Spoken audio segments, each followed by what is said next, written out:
Backpedaling, running out of time, spinning away, and nobody open. Now he flips it up into traffic and makes a mistake. Trying to force the play, and it's intercepted. BJ Mays rumbling down inside the 10. This is 365 Sports. Bowling Green with no timeouts. And Nick Singleton. Touchdown, Penn State.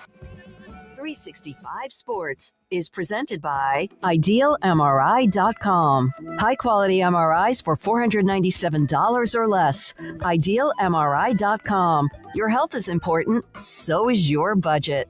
Klubnik, undaunted, unafraid, complete, Turner, touchdown.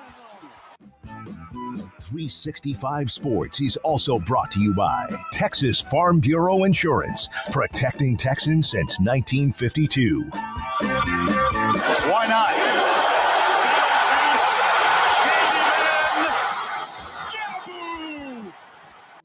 365 Sports is turbocharged by Unite Private Networks. Find out more at uniteprivatenetworks.com.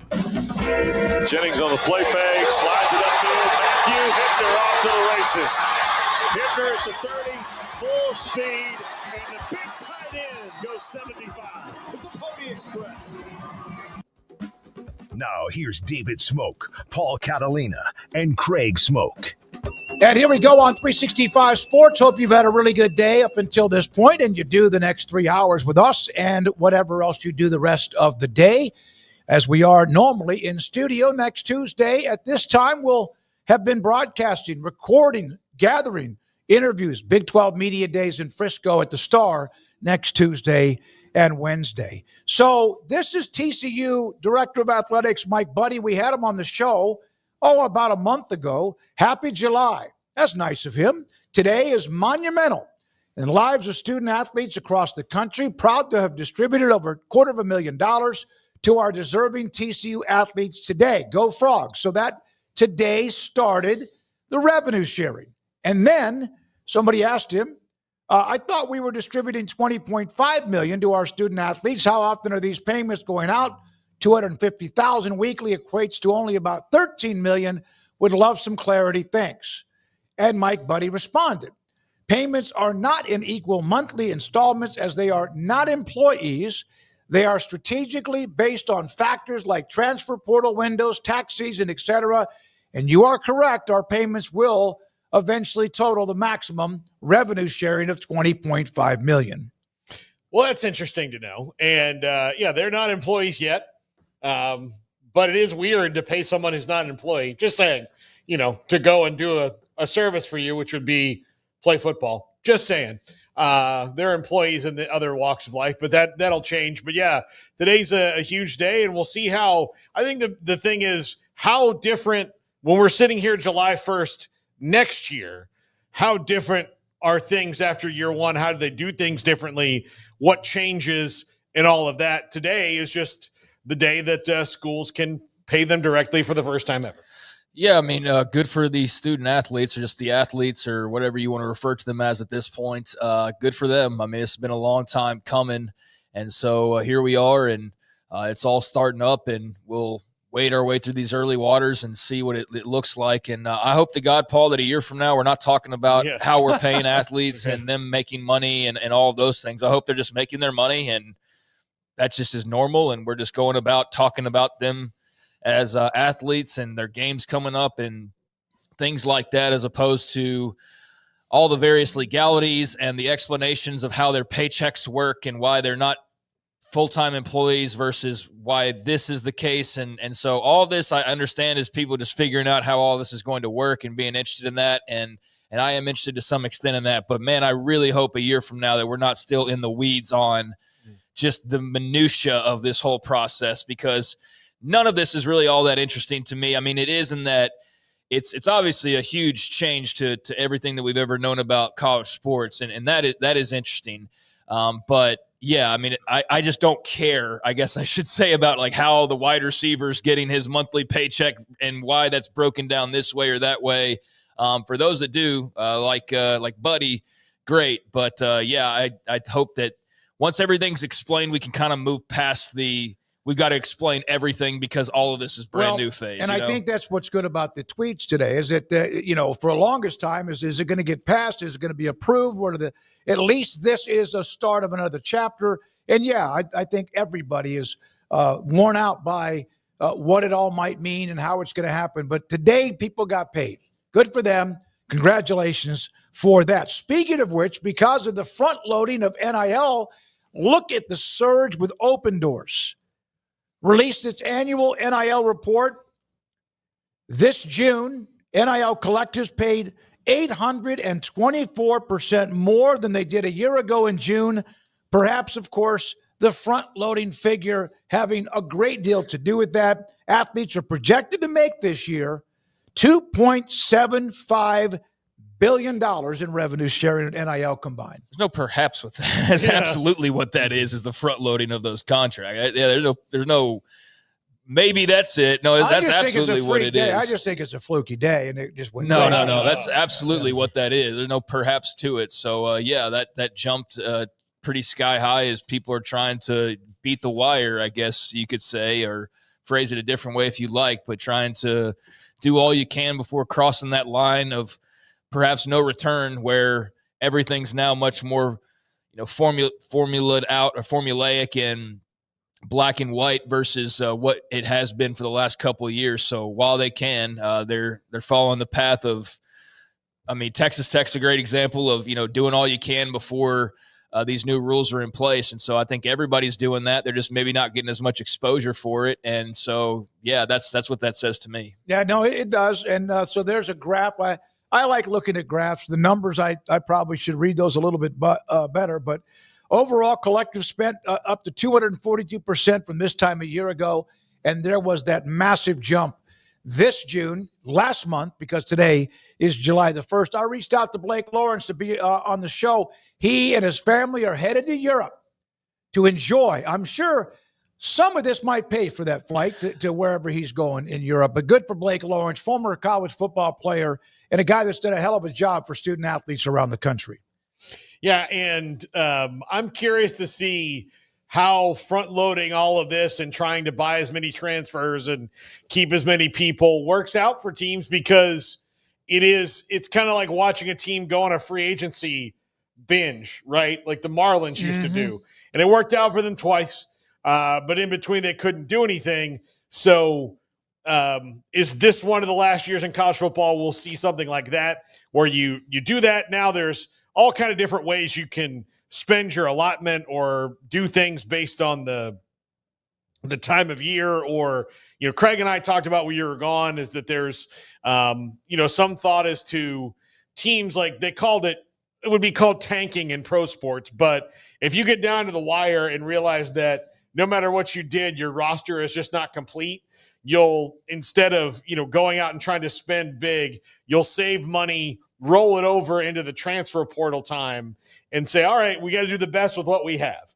If that means we're 7-5 or 8-4, okay, that's what we're going to be, because we don't have a quarterback, we don't have, a left tackle, but we can maybe go get them in December, so we'll spend our money then. But, does this work out for teams that front end loaded all this before the house settlement? Does it work out that you went and paid all these people, or do you just wind up going, well, damn? Yeah. Yeah. And how do you learn? Because that people will react, learn from whatever works. And if it's smooth and easy, great. If it's not, then they will, of course, have to change up what they do. But that's a lot of money, almost, what was it, $3 billion going out to student athletes with both the revenue sharing and NIL money that's being projected. By the way, your school's poor. They need your money. Mm-hmm. They need more money from you. I saw where Can't imagine Ole Miss, why. I guess it was on my way out of town on Friday, I think, is that like there are schools left and right that are asking now for an extra $300 for the student fee that was already $300 or whatever it might be, no matter if it's a larger school or not. And of course, I remember spending a student fee. And back then, that's in the late 70s, and graduated in 81, and they are still doing that because it's part of the money that goes to the school that goes to pay whatever, most likely for athletics. Bubba Cunningham, an extra couple of years on his contract. He, of course, has been in the news because of what North Carolina was trying to do, along with others in the ACC. They have hired Steve Newmark as executive AD and successor, but Bubba Cunningham at the university, one of the great, well-rounded athletic departments, great school at UNC, and he now gets 2 extra years. Yeah, and it'll be weird when he's not the AD. He's been there for so long. He's been such a voice of the ACC, and you're kind of directing them to where they are now. He was also you hear Bubba Cunningham a lot until it came to lawsuits, and then North Carolina just kind of watched from the sidelines to see if they wanted to get in that mess, and they didn't. But he has been if you tell me who the AD voice of the ACC is, it's Bubba Cunningham. He's the one who, in every league, there's one that probably talks the most. I think here in the Big 12, it's probably Mac Roach, or it was. Maybe now it's maybe that's Jamie Pollard. Mac is not Kirby as available. Hocutt. Kirby Hocutt, Jamie Pollard, I think, is absolutely one that probably is a part of that conversation. But I can tell you that Michael Alford tries. But Florida State's great. Yeah. But Bubba Cunningham, when I think about every kind of issue that the ACC has faced over the years, the first AD that people usually go to and get his response is Bubba Cunningham. 24 national titles and also 11 top 10 Learfield Cup finishes with his athletic department while he has been in charge. This is not news, but it's interesting to see the number. This earlier today from Chris Vanini. Since the Oklahoma-Texas decision in July of 2021, when Brent Zerneman broke the story they were leaving for the SEC, 36 teams in the FBS now have changed conferences, and there's clumps of them that have changed as well. More, though, than a quarter of the number of teams that are a part of FBS since that time in late July of 2021. Yeah, going back to Bubba Cunningham real quick, we didn't really touch on his successor being the NASCAR guy, and that's just more of the professionalization coming into play, and you're going to see, I would suppose, more former MLB execs and NFL execs and NASCAR execs, and anybody who's got some sort of skin in sports business on a professional level will be your new ADs and your new associate ADs and whatever job titles you create, like the job titles we've seen created over the last couple of years as far as pro personnel departments and things like that. Oklahoma with a big splash hire, for example, this past offseason. But, yeah, I think that's just the norm now. It's going to be more pro sports. As much as we hate that, it's just what it is. And so bringing a guy over from NASCAR makes sense now, whereas it might not have made a lot of sense a few years ago. And Bubba Cunningham, not all roses and sunshine and rainbows. I mean, they had the academic scandal, and they had various things that he dealt with that weren't so good. But, yeah, he's very prominent, very outspoken, and very much one of the figureheads of the ACC. So that's a interesting name that will not be around in a couple of years, but they do have their succession plan in place, and he's not just right out the door. So, that's just, I think, as far as the hire goes, more of the direction this is all headed. As far as this story here, I don't think this is much of a surprise. I didn't really give it much thought on what the actual total number would be when the Oklahoma-Texas dominoes fell the first time around, but we knew there would be a chain reaction, and I think all eyes were obviously on then what the other conferences did in reaction, with the Big Ten obviously going and taking some schools out of the West, and the Big 12 having to really make the first moves and go get 3 American schools and get BYU, and then turn around and go help break up the pack and take those schools. And so those were the more high-profile moves, obviously, and then Cal, Stanford to the ACC, picking up more the bones. And so, I mean, those were high-profile, but I know that in between that, we talked about all the various others, even as recently as last week. I mean, where's Texas State going? Are they going to be in the pack? And what happens to the Conference USA? And what happens to the Mountain West? And it's all been affected and changed to some degree, and some are for the better and some are definitely not for the better. But that's interesting to see just the total number, and taking myself back to that day when that was first announced, or not announced. The news was broken. They never got to make the, announcement originally.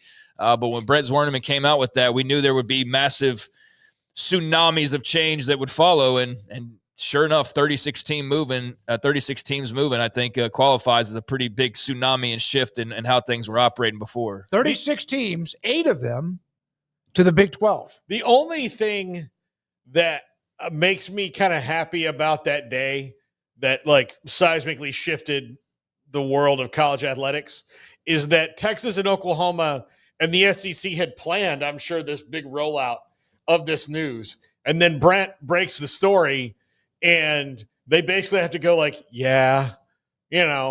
so there's all these people who are behind this, okay, we're going to have balloons, and there's going to be all these famous alums. Do you not remember the campus celebrations when they had the big SEC network, official entry date, the carnivals? But I do think that they were going to make a bigger announcement. Well, that's what I'm saying is they did that. I'm sure there was going to be something along those lines for when they were going to make their announcement. It's going to be really big. We got a couple months before anybody finds out about this. No. Brent found out about it, broke the story, and they had to go, it wasn't much of a big, grand unveiling. I'm curious of what that would have looked like. Do they just on a Tuesday morning release a press release together in conjunction saying, hey, we're moving from the Big 12 to the SEC? They do it separately. Do they do it with fireworks going off in the background? I mean, hell, at this point, they doing it on TikTok, and they got, rocket launchers going off in the back. I don't know how they would have done that, but they didn't get the chance to do it. I think they would have themselves planned somebody else to leak it, rather than having somebody upstage them in how Brent Zwerneman did it. Great job by Brent. Feinbaum, maybe. Yeah, maybe. We'll never know what a scoop that was by Brent Zwerneman, and tip of the cap to whoever tipped him off, to just whoever that was from probably A&M or wherever they were from. He told us that it wasn't an A&M person. A&M looked at him like was it Bjork or whoever at the time? They're like, what? Yeah. I don't even know if they didn't know.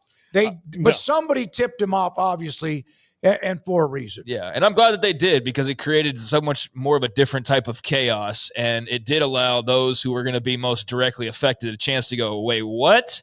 And then have a chance to kind of react before they just completely had the wool pulled over their eyes. And I do wonder, how much of a surprise was that going to be to Bob Bowlesby? Were they going to announce, was he going to find out when everybody else did? Now, I'm sure professionally that wouldn't have been the case. That would have been an ugly move to make, to just dump that on a guy in that way. Well, they did. Well, but it would have been just totally unnecessary. It's not like he was out to get them, as much as they try to play victim sometimes. So, we'll never know. Brent Zwerneman broke that story, and that's how we'll always remember it. I will tell you that my favorite Bowlesby was Angry Bob Bowlesby. When he had a little when he was like, wait a minute. So we've been trying to do all this stuff for years, and every time we bring up a new idea, you guys shoot it down. And so we don't do it because you two don't want to do it. And then you're just going to leave? And then he, like, if I was sitting in the office, I'd have been like, you know what? I'm burning this down. I mean, I don't know how he would have reacted. Or burning them down, not this down. He saved the conference, but he prevented it from burning down. Yeah. Although not without his own faults, probably. Yeah. I mean, I'm sure there's things that he did that rubbed them the wrong way. And well, one of the things people think about, without interrupting you, is that people thought he should have known better, but it was that concealed that he did not know. No, he doesn't deserve to be like given credit as though he was the perfect commissioner by any means, but certainly he was thrown a curveball there, and I think given the circumstances and a heads up that he might not otherwise have had, he had a pretty solid single or double and went and landed teams and then helped create the chain reaction that led to, 8 teams his own self, although what, 4 of them would have been under his watch, and then 4 under your marks. The other 4. Regardless, 8-1 league, and then his cease and desist might have been the biggest key. What? Remember that he put the cease and desist about contacting ESPN and the American Conference, and that might have been one that was the biggest part of all that. Yeah, well, he had a direct effect on a lot of that 36. So, yeah, that's not surprising to see. It was a lot of collateral damage, and we're still seeing it as much as the last 24 hours. We were talking about the new Pac-12. So that was affected, and so were a lot of other leagues, and they're still being affected by it. Of the 36, 14 are a part of – well, no, excuse me. The ACC added Stanford, Cal, SMU, and is that it? Yes. So 17 of the 36 teams are a part of what are thought of among the Autonomy 4 conferences, the Big 12 with 8, Big 10 with 4, the SEC with Texas OU, and the ACC with those 3 that I mentioned. So a lot of that, and it's not over yet, as you guys mentioned. Even, in fact, speaking of which, Texas State now, as we have mentioned, now joining the Pac-12, their president, Kelly Damphus, will join us along with AD Don Coryell will join us today on the show in about 25 minutes. Now, Jeremiah Smith, Alpha, right? I just hate them. Just something about them. For the next 2 years, I promise you, I will not lose to them. I can't lose to them in the next 2 years. Of course, Paul, he's talking about Northwestern. No, he's talking about Michigan, of which he is 0-1 against right now. But Ryan Day is on a 3-game cold streak against. And I thought this is fun. Like, this is going to be one of those things that, if Michigan does win this year, like, well, okay, that's something they're going to go to. But I wanted to talk about it because I thought it was funny. If you're an Ohio State fan and you won the national title, is it like going to a 5-star steakhouse and it just happened that your reservation was like 30 minutes after they ran out of the good side? So you're like, I'll have the porterhouse with the lobster mac and cheese, and like, ooh, we're out of the lobster mac and the cream spinach, but we do have a vegetable medley because you won the national title, but you lost to Michigan. So you had this wonderful steak, but on the side was vegetable medley and rice pilaf. Yeah, it's bitter. Yeah. Winning the national title had to take a large chunk of the hate, anger. They still hate Michigan. That'll always live with them. But winning the national title surely allowed it to be a little bit more acceptable. I still had a steak. I still had a lovely appetizer. Yeah. I had great wine or booze. But I'm a little disappointed because I really wanted the lobster mac too. Yeah, I mean, I get it to some extent. I don't know, though. I would trade winning 10 straight national titles and losing to Texas 10 times versus just the alternative of never winning titles. I just think national titles are such a huge accomplishment, but I get that the rivalry, like, that wouldn't fly in the office if you had to hear from your coworker 10 years in a row of how they completely own you. And so, yeah, there's the kind of two-sided coin there, but he's very confident and he's very, very good. And I don't know that he can single-handedly make this happen, but I'm sure he will give his all to ensure that this does happen. And man, it's just off-season talk, and it's always fun to see some of this. Diego Pavia is setting off a lot of quotes and whatnot a couple of weeks ago, his podcast appearance. And so, yeah, we're in that time of year where there's a lot of quotes about the upcoming season, which is exciting, and less about, how these guys are going to get paid, although there's plenty of that as well. But this is just nice. Like, this is just college football, just some talking from a player about his rival. Like, that's just refreshing almost in a way. And so we'll see. I mean, yeah, thank you, Jeremiah. This is great. Yeah. I mean, 2 years, he makes it known he's not staying for his senior season, which I didn't think anybody expected anyways. But just in case you were wondering, he did say 2 years there. But yeah, I think this is great. And it's not like this rivalry needs more gasoline on it, but if you want to pour some, I'll sit back and watch and be nice and toasty by the fire. Before we get to any basketball news, and there's a couple of things, especially that tournament where players make a ton of money with the high echelon, not everybody, but high echelon of the college basketball teams, men's basketball. Back to today's day, July 1st, and the payment of players. Jamie Pollard, Iowa State AD, who's always been outspoken and speaks his mind. If you're one of the athletes that makes the roster, then you will receive a payment. We just felt like it's part of our culture.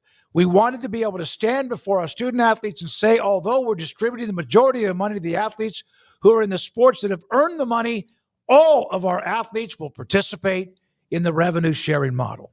That's good. Maybe it's $100. Doesn't matter. It's money that they could, in most schools, appear as if they will not be sending any of that to anybody, but mainly football, men's basketball, and a couple of the other sports that are pretty good at the school. So there's one from Jamie Pollard. The Players Era Festival, NIL payments, if you're a part of this. Deloitte will be looking at this, right? Quote in the article, if you want to give a player $70,000, that would be clean. Getting $400,000, probably not. One head coach saying that you would think there would probably be some sort of line in the sand or so. Yeah, I don't know how they determine that. That's 70,000 is okay. 400 is a little bit much. I don't know. I don't know how they're going to come up with that. We heard, that all like this really high percentage of the deals that are out there right now would not pass muster of the Deloitte clearinghouse NIL Go right now. We don't know the exact details of why specifically they wouldn't, and that's what we need to know. So why can't I pay a guy $400,000? Why would you pay him $400,000? Yeah. But I would still like to know, that's a great point, Craig. I don't know how many guys are worth $400,000 as a college freshman. It's not even that; it's for the Players Festival. Players Festival, yeah. Who's paying nearly $500,000 for a 2-day appearance? Well, but if I Cooper think this Flag was also or talking someone about like in that general too. Okay, yeah. it's I in think general, this is in even general, still. Yeah. like he was talking about it. But yeah, so they, talking about paying those guys. This is just a coach talking to Matt Norlander about it. I want to know. I'm just curious as to why that would what the filter really is. What is it?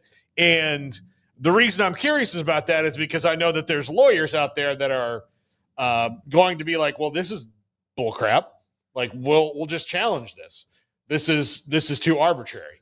Yeah, I mean, I'm sure Darren Heitner's already breaking this apart and tearing it to pieces and finding ways to go ahead and sue them over this. And so are various others who are going to be doing those types of things or have been doing those types of things when it comes to some of the decisions that have been made. So, yeah, as we well know that there's going to be more lawsuits and more pushback, and where all that falls is the big mystery in this entire thing. But I feel like one simple way would be to have a market valuation, and I get that you're worth whatever somebody pays you, but if, somebody like AJ DeBonsa is getting $50,000 to play in this tournament, I think you'd have hopefully a Deloitte somewhere set up to where what's his value look like compared to the shooting guard for Syracuse. And so if the shooting guard for Syracuse is making the same as AJ DeBonsa, you'd be like, well, that's weird because he's nowhere near the level of star that guy is. That seems like a little excessive. That's where I feel like you would have to be broken down in that type of a way where there's actually numbers behind it that validate that. But yeah, I mean, the argument about you're worth what somebody pays you and how can you prevent somebody from paying you what they want to, I mean, that's the part that we still don't know how they're going to answer that when the time comes, outside of, well, we've got an enforcement arm, but what happens when that enforcement arm is challenged? That's the part that everybody is waiting on to see that first big clash and what that looks like and how that's ruled on, because if they just somehow, however that works, ends up being they're trying to say this guy's not worth $400,000, but hey, this company wants to pay him $400,000. You can't prevent that. Lawsuits start flying, and then where do we find ourselves? That's what everybody's waiting on, is who's going to cross that line, try to go overboard with it, who's going to stop them, and then when they try and do that, will it be effective? If DeBonsa gets whatever the number would be, do you pay everybody the same? I don't know. I don't think you can. Well, not everybody's worth the same. No, I know that. That's one way to get around it, though. But it's also one way where I'm not going to play in it. That's a preseason tournament, and now all of a sudden you have opt-outs, right? Yeah, I mean, see, this is what I'm talking about. We're getting into how players can get paid, and this is why rather than like the Jeremiah Smith thing, like I'm going to beat Michigan's ass for 2 years, and then now we're in like, well, how do you pay the Players Festival shooting guard the same as AJ? And like that kind of sucks that we're having that conversation, although I'm sure for some people it's very interesting. I think the answer is collective bargaining. Mm-hmm. And that's the only way this is ever going to make any sense, is basically that. Like, you're going to have to eventually sign contracts. I don't know how you get around the rest of it. So the answer has been that. The answer remains that. And if they can find an alternative government intervention or whatever, then hats off to them. But it's hard to imagine them finding a different way other than the obvious way that they would have to do that. But man, there's some great teams. See. There's some great teams in this tournament. Some will be highly ranked. Some are just ranked. And then there's the schedule over a couple of different days. There's 4 teams out of the Big 12 with Kansas, Iowa State, Houston, and Baylor. And then they play on Monday. They turn around and play on Tuesday. Depending on how you do, you move into the next bracket. And there are also 4 women's programs that will play as a part of the tournament, but there's the schedule. And it's not the only one that has any kind of an NIL tournament. What was it? Was it Gonzaga and Baylor a couple of years ago that played like up in South or North Dakota, wherever it might have been? They played at that No, I mean, this started last year, right? Yeah.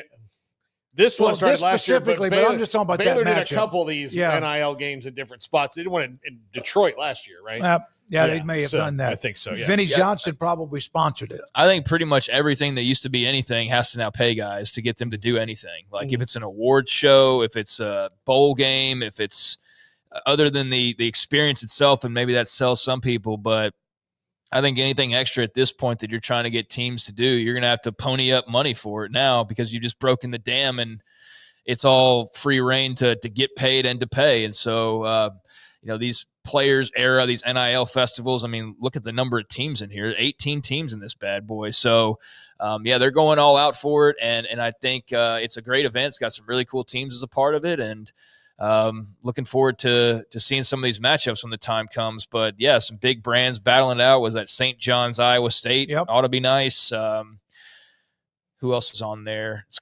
It's just far enough for it to be sort of blurry to me. Oregon, Auburn on there. Tennessee, Rutgers, Houston, Syracuse, Oregon, Auburn. Yeah, Bama, Gonzaga, Michigan, San Diego State. Don't act like you have better vision than we do just because you're wearing glasses. He should. He's got a computer screen a foot in front of his face. Yeah. I would hope he can see that better than I can. But thank you for that, Garrett.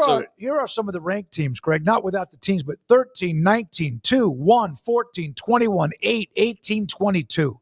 Those are just some of the numbers ranked ahead of teams, at least the way they ended last season. Yeah, and look, Baylor versus Creighton is a great game. St. John's, Iowa State's a fantastic game. He brought that one up. Yeah, I like that one too. This actually, the rankings are according to Gary Parrish. Yeah, and just kind of an early look at the 25 team or the top 25 next year. Yeah. But there's a lot of good matchups in this thing, and I keep waiting for bowl games to follow suit on this.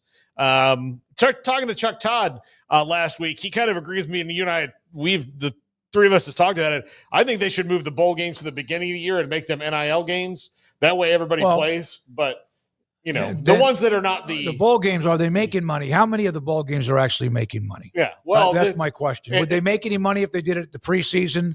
Or would they have better people, more players show up? But instead of the bowl game, you do the – remember the kickoff classic in New Jersey at the Meadowlands? Do something like that. Or they just do it at the home stadium where they need to be. But I'd be okay with trying to force bigger matchups, but the way they're going about doing that is trying to do scheduling agreements, not bowl games. And I would hate to have my star player get hurt. I know he could get hurt in week number 1 versus Southern, just at home on a Saturday afternoon, but some bowl game kind of deal. Like I could just see the outrage the first time a guy gets injured in something like that, even though it could happen in a regular week 1 contest. So I see where you're coming from on that. Football's just such a different beast, though. It's just such a different animal and how it works. And so I wouldn't be surprised to see some sort of NIL additive to some of the bowl games and jazz it up a little bit. I mean, certainly there's some of them, as much as we love to poke fun at in a fun way, not in a bad way, but in a fun way, at some of like the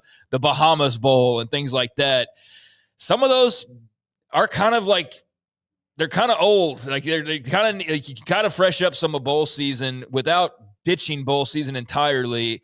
And to me, if a city or an event wants to continue to do it, they should be able to do it. Yeah, they should be able to do it. I'm sure there's teams that will always be willing and want to go to those, but there's got to be probably some ways that you can spice those up through NIL to maybe get better teams. I don't know. I just wonder what bowl season looks like outside of the playoff in the next 5 to 10 years. All right, so there's that. One other quick basketball note. Ivan Karchenkov is signing with Arizona, 6'7", 18-year-old. He is out of where? Munich, out of Germany. He has signed with Tommy Lloyd in Arizona for the upcoming season, 25-26. I gotta tell you, I hope they get this all worked out with visas and NIL and all these other things for the foreign players. But I thought about this forever. I remember talking to one of the Baylor tennis coaches about it and saying, like, hey, you get to go over to Croatia and all these places and get these, these fantastic players that's, the culture of tennis is better over there. And the NBA for years, for the last 30 years has been harvesting Europe really well, but it didn't make sense for them to come to college. I'm all for more European players coming to college basketball. That seems really fun to me. So I'm fired up about all this. Bring in as many as you can from all over the world. I think that's only a good thing for college basketball. One note from the chat room and multiple people going back to paying players or how much they can or cannot make. Who's going to limit them? Who's going to allow athletes to be limited what they make? That's going straight to the court system, right? So that just wanted to bring that up from the chat room to bring up some of the conversations from those who are watching us and also involved in the chat room. We appreciate that. Kelly Damphus and Don Coryell, Texas State is going to be a part of the Pac-12. What a run it's been for the Bobcats, and head football coach, a good friend of the show, great friend of the show, and GJ Kitty. Jake Lazarus, who's a part of Sports Media and Insider, he will join us today on the show. Craig's off the radar. My conversation with Fox Sports broadcaster Tim Brando and Paul's Top 5, and Andrew Valade has already thrown one poll up, and we'll get another one. One thing I want to bring up, and this is because of some research that Andrew Valade, King Jiu-Jitsu, came up with and sending us information about various analytics, metrics, etc. How many percent that watch YouTube are not subscribed to the channels they watch? Is it 65%, something like that? Yeah, 65% of YouTube podcast viewers are not subscribing to the podcast that they're viewing. So this podcast. Yeah, this one. Yeah. Not all of YouTube, this one. Yes, YouTube, the viewership on YouTube, 65%. Now, you may look in the chat room and go, I am. We tell you about like button. We appreciate that. 65% of you who watch and digest us on YouTube have not subscribed. So we would appreciate if you wouldn't mind if you were to go in and do that. No cost to you. In fact, you kind of get kind of a, hey, by the way, the show's about to start. So if, in fact, you don't mind doing that after what Andrew sent out yesterday evening, we are asking you to subscribe to the channel if you haven't already. All right? When we come back, what a few months and maybe a year or two it's been for Texas State athletics, now a part of the Pac-12, or will be after 25-26. That's next. This is 365 Sports.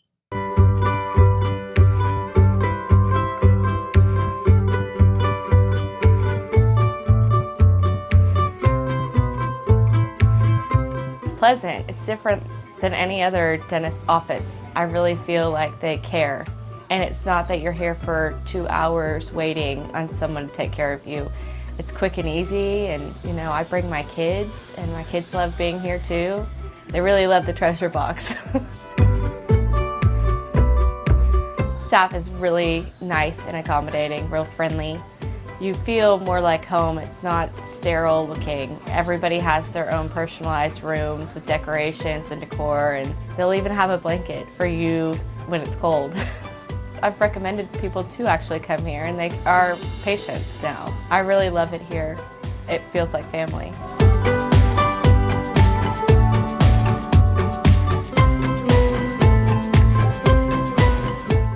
Right now at Berg Collision Ford, we're bringing you an offer that's as big as America. Employee pricing for everyone. You pay what they pay. That means you drive home a new Ford F-150, Bronco Sport, Expedition, Super Duty. From America, for America. Employee pricing for everyone at BK Ford. Looking to sell your vehicle? Get top dollar for yours today. Don't miss out. Employee pricing is available for a limited time. Visit us anytime at bkford.com. Experience better at BK Ford.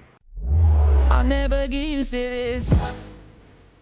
I'll never get used to this. This is how I wanna live. I'll never get used to this. I'll never get used to this.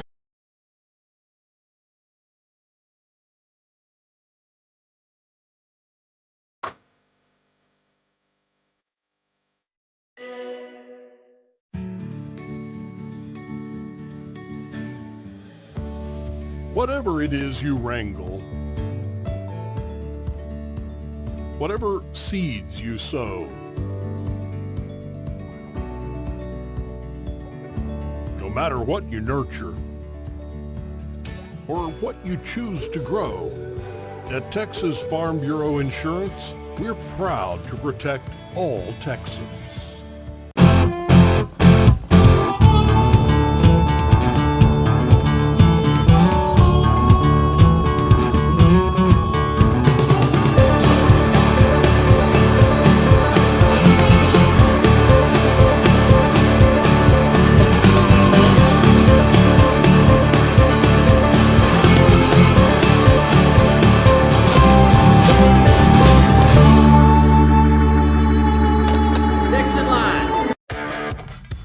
This is 365 Sports. The 3 o'clock hour is sponsored by Waco Custom Marketplace. Meats, sweets, Texas treats, and a cut above the rest. 425 Lake Air Drive, Waco. We will hear from the Texas State President and AD in just a moment. Garrett, we have Sam Levitt quotes from an article from Pat Forty, SI.com, that we'll have those today on the show. We're going to look at the Alabama schedule. And I had somebody today tell me that how Craig takes anyone's schedule and turns it into almost a suspense novel has kept them from ever like, it's Wisconsin, or it's somebody else. So Craig will have, and we will break down Alabama, the Crimson Tide. We'll do that today on the show as well. Tim Brando. Paul, you sent this out. No, not the tweet, but you sent out a tweet about him backing Tony Petitti in what he said to Joe Klatt, and something that we discussed on the show with how he's been quiet, and then all of a sudden he does sit down with Joe Klatt from Fox Sports, who, of course, has the Big Ten. Well, Tim's a career TV guy. Tony Petitti's a career TV guy. So I understand him like seeing eye to eye with it. I guess in that regard a little, and he's at Fox and all the Big Ten stuff, whatever, I still love Tim and, have a lot of respect for his opinions, but I wholeheartedly disagree with him on this, because if you're mad at the committee, just come to an agreement on the set of standards that they have to follow. They do it in other sports. It's not that hard. Like, you could just do that.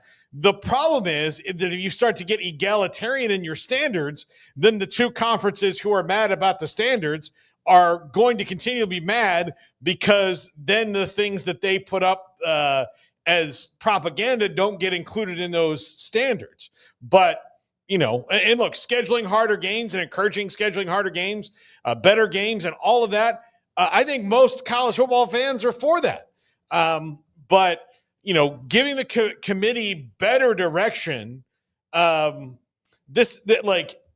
is a better thing than just saying before anybody's ever played a snap, that each conference is going to have this many teams, whether they deserve them or not. And I don't think that is good. So I think that's where it is. And then this is as best as it could be, or based on 1 year of the 12-team playoff. Look, we're in a completely different era like that today. We've just talked about how we're in a completely different era. Let's see how this all goes for a little bit before we just decide who, deserves to be in the playoff before we even play a game. Yet again, the Big 12 and the ACC said, it's yours. What do you mean? You make the rules. You decide how we're going to break it down. I mean, they didn't have much say in that, but I know. Yeah, there's times where we get a little bit ACC and the Big 12, it's like their opinion matters, but it doesn't really factor into the decision ultimately. I mean, it can be factored into what degree the others factor it in, but their vote doesn't count, I guess is what I'm trying to say. But hopefully those others are listening to what they do provide and the feedback they do give and whatnot. But I watched that interview. I think I'd rather listen to Greg Sankey. Mm-hmm. So how do you think I feel about this? Yeah. I don't think that it was it was a fine interview. I just was not blown away by Tony Petitti in any way. And the part still that hung with me from yesterday about we don't want to be handed anything, but you're asking for 4 automatic bids is still just I can't get over that part of it, because that's just so dumb when you think about the quote itself and what we're talking about. We don't want to be handed anything. We want 4 automatic playoff spots every year, no matter what. But we don't want to be handed anything. Yeah. Nevertheless, we don't want to be handed anything. We just deserve more. Yeah, we just deserve it. And look, you have won the last 2 titles, so it's very convenient timing. The Big Ten's in a healthy spot, but I don't think they have everybody else's best interest in mind. And matter of fact, I think Greg Sankey has more of college football, the betterment of it in mind than Tony Petitti might. And I may be wrong on that, but that's where my opinion lies after kind of just seeing where things are. And I do think Petitti's way more calculated. He's smart to not be out there every 5 seconds talking and do every interview under the sun. But that doesn't mean he's just so smart that maybe he's just not good on TV, or he's not as willing to go out there and speak. I don't think it's necessarily he's so calculated and this and that. But it's good to hear from him. It's good to hear his side of the coin and get a different voice in the room. And I wasn't blown away by that. I think you are asking for handouts, and we'll see where it all falls, I guess. Well, part of course, things and changes in college athletics is the conference realignment. We just showed you the graphic earlier in the hour that after Texas and Oklahoma decided they're leaving for the SEC, 36 schools among FBS have now switched conferences. One of them, the most recent, Texas State in San Marcos. The Bobcats are headed to the Pac-12 after this upcoming season. We're now joined by Kelly Dampus, the president, and AD Don Coryell. There they are with us on 365 Sports. Gentlemen, thank you very much for your time. Craig and Paul with me as well, and we appreciate you joining us. What does all of this mean if, in fact, the athletic department in some cases is the front porch to a university? What does this mean for Texas State? Well, you stole my line. Yeah. So if I had $1 for every time I heard a college president say that athletics was the front porch of the university, I'd have so much money I wouldn't have to ask for donations for NIL or anything else. But, presidents say that a lot. But sometimes universities don't think about investing in athletics to that level. And so they invest in other places and expect athletics to kind of handle things on their own. But if you really believe it's the front porch of university, you really need to invest in it. And that was a decision that I made when I came to Texas State 3 years ago. This is actually my anniversary date. And Don and I had a meeting, and we said, at some point, I'm an OU guy, so I was at OU for 20 years. I was a faculty rep there as well. And so I'm very familiar with what was happening with OU in Texas and the fallout and so on. And I said, at some point, there's going to be another realignment. How do we position ourselves to be there so we can, when the music stops, there's a chair for us somewhere? And he said, I've got a plan. So my job as the president is to fund the guys with the big ideas. And Don had the big ideas. And the first thing he did was hire G.J. Kenny. And that was the beginning of fundamental changes. Don, as athletics go, when you came down to your part of this, which is assessing what's best for Texas State, how can the Bobcats win not only at football? How can they get better all across the board? This was not a decision of like the Pac-12 called and you guys were like, yes, right away. You thought about it for a while. You thought about what the benefits were. What ultimately led you to the Pac-12 as this is the best place for the Bobcats to be going forward?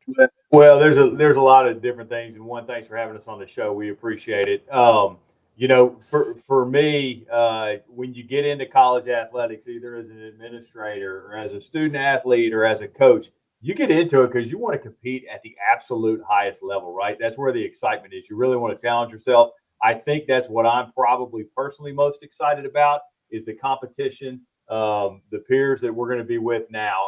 I think the Pac-12 is going to be a top 5 football conference in the country. I think it's going to be a top 5 men's basketball conference in the country. It's super strong in the other sports, when you dig into it as well. So from a competitive standpoint, that was really appealing to us. I will tell you, we think it's going to drive our brand. We think this is going to open up doors to a broader national audience. I can tell you, I think it's going to elevate our recruiting. I think it's going to help with the retention of our current student athletes in this transfer portal window window transfer portal and windows that everybody has to deal with.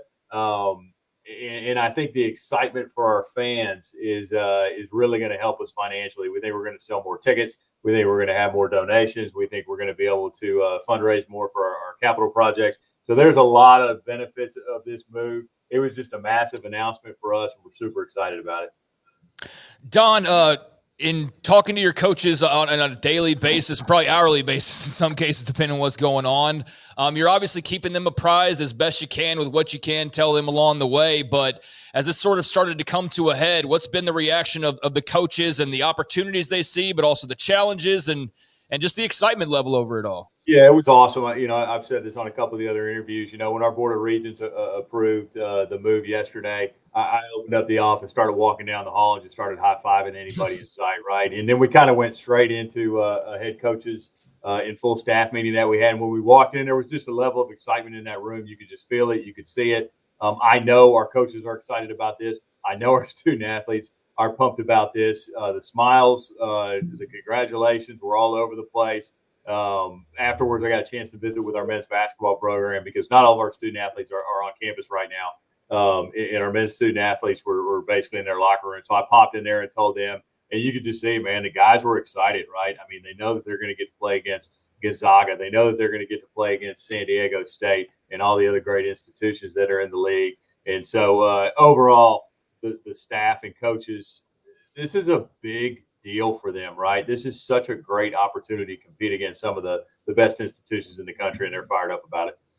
So, Kelly, you have that background, as you mentioned, with Oklahoma, the president at Texas State, and Don Coryell is the one that hired GJ and other things too. When did you know this was – because this has lingered. It's been simmering. There's so many moving parts. When did you know, and what was the reaction, and who did you tell first? Well, it did linger. I mean, if you go back in time, we've been tracking media and Texas State and Pac-12 and rumors, and it goes back to September when people were talking about us publicly. Now, we had private conversations before that, but it kind of came out in September. We talked to the Pac-12 early on, and they said that we really want to get, now that we've got kind of the 7 FBS schools, we want to get the media deal settled, and then we're going to talk about membership. And then And because of that, we kept conversations going. I was talking to chancellors and presidents and the commissioner, and Don was working with athletics directors and other people he knew in the industry in those schools. And then, but there was a lull for a long period of time, and I think people thought like this just disappeared. But they were really working really hard on their media deal. And periodically, I'd have a conversation asking like, "Where are we, and what can we do, and what more can I tell you about our schools?" And for the most part, I was trying to explain who Texas State is to people who don't know where San Marcos is and don't maybe understand the geography of Texas. And presidents and athletics directors don't always see athletics in the same realm. And so trying to do my best to sell Texas State as a university, not just the athletics program, but academics and where we are with our enrollment and so on. And so that kind of goes on for a long time. And then it really comes down to last week when they announced their media deal with their first media partner on Monday. That triggered a phone call to us saying, okay, let's talk seriously about what this would look like. Series of conversations, negotiations, and a process that we went through there. And then got a formal invitation on Thursday night to join. We had to go through a process where we have to get a region approval for me to be able to buy out of the Sun Belt Conference, because there's a $5 million buyout clause, and I don't have authority to do that without region approval. So we had to schedule a meeting on Friday, have the meeting on Monday morning, and then once the meeting was scheduled on Friday, that became a whole news event because everyone knew what was happening. Mm-hmm. You know, lots of people were watching the meeting itself. It was in some ways kind of anticlimactic because all the action happened in executive session where the regents asked really good questions about, you know, they have a fiduciary responsibility about the university and state funding and so on. And we came back and they voted so quickly, I wasn't actually ready for it. And then when it happened, I said, holy cow, it's done. And then we just hung up. And then I was like in a room by myself. Dawn was able to go high five people, but it's just me and my wife. And we're like each other. And then slowly, well, not slowly, but very quickly, text messages and social media messages and so on. And then it became like, okay, we thought the last 10 months was hard. Just think what the next year is going to be like, getting ready to join a new conference. We're trying to build a conference at the same time and creating new partnerships, getting the athletics department facilities ready, but also getting the teams ready. There's a lot of work in front of us now. And so we're excited about that. Now we went from like anxiety, like you're never sure till it actually gets signed, to great joy. And now just like determination, like we got to make this happen now. Kelly, you in kind of selling Texas State, I mean, we know better because we've been here, and like I remember Southwest Texas State back in the day, and I remember lots of my friends that went there and whatnot. But for those that weren't aware, and those that maybe still aren't aware why Texas State makes sense and why they're this burgeoning brand, you don't have to sell us, but kind of what would you tell people that don't know exactly what they're getting with Texas State in the Pac-12? Well, we'll be the biggest university in the Pac-12. We have almost 41,000 students last fall. We'll be at 43,000 students this coming fall. So rapid enrollment and growth. When people have been talking about the enrollment cliff in higher education going to be hitting in 2025, where enrollment will start going down around the country, it's actually growing here tremendously. And Texas State is a very popular university among high school seniors. We're the most applied to school in Texas among high school seniors applying through the Apply Texas app. For this fall semester, over 60,000 high school seniors have applied to come to Texas State. And that's before the Pac-12 announcement even was hitting. I mean, these are people who were applying back last year. And so it's very popular. It's a great university academically. We've got, historically been a teacher's college. And so we graduate more future Texas teachers than any other university in the world. And so we're excited about how we serve K through 12 in the state of Texas. We are pretty Texas centric right now. About 95% of our students come from Texas, but since we've had success in the football field, our out of state enrollment has more than doubled. Applications from international locations have more than doubled. We have almost triple the number of international students now than we had when I first got here. We're going to be an R1 institution by the end of 2027. There's a long story about why we're not R1 right now. Our faculty have been doing research, but we didn't have enough PhD programs to go through. So we invested a lot of money in PhD programs and developing new PhD programs. And so we are now qualified, or we're hitting all the metrics for the R1 or Research 1 designation. So we'll be, our research peers will be Harvard, Yale, Princeton, UCLA, Oregon State, Washington State, Texas, A&M. Those will be our research academic peers now at Texas State. And our research, our academic success plays out into student success. So our retention numbers are at record rates. Our graduation rates are going through the roof. And so students are coming here, having their lives changed, getting a great experience, leaving here with almost no student debt. and going off and making this a better society and making Texas and America better and the world better as more and more international students come here. So we've got a great story to tell. I haven't talked about the San Marcos River and Sewell Park and the beauty of the campus and the infrastructure and architecture. I haven't even talked about all that stuff, or having the number 22 theater program in the world located at Texas State University, top 5 in the country among public institutions. There's so much to talk about here. That's what athletics allows me to do. Could you imagine without this happening this week, you guys invited me to come talk about academics at Texas State? It wouldn't happen, right? Now, and Don Coryell, you've been there and you took over as the full-time AD and you made decisions. You've hired other coaches, but GJ and the style, the kind of person he is, I've known him since he was a sophomore in high school at Canton. His dad, of course, former Baylor linebacker, was the head coach. He's got this charisma. There's something about him that's very special. How much has he helped in what has given value to Texas State too? Well, Kelly and I have said this. Without GJ and without the turnaround of our football program, we're not sure, but maybe we're not having this conversation right now. So it's been ultra important, and it was obviously a top priority for us to correct our football program. He's been unbelievable. You know, I say this a lot. He evaluates talent, in my opinion, as well as anyone I've ever seen, maybe in any sport. And he's been he's just been a blessing for our department. What he's been able to do with our football program. I love working with the guy. He's super competitive. He's so excited about this league. He's ready to go toe to toe with everybody. You know, it's translated into great crowds for us, more revenue for our department, more exposure for the university and for the athletics department.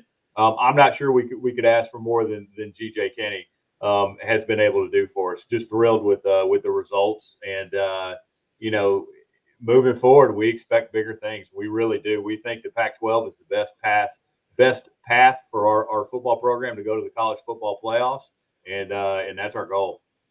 Have you guys started working on some sort of memo or guide to send to your fellow conference mates for things they need to have prepared in the city when San Marcos comes to Boise and to Fresno and all these other places? Because you guys like to have a good time.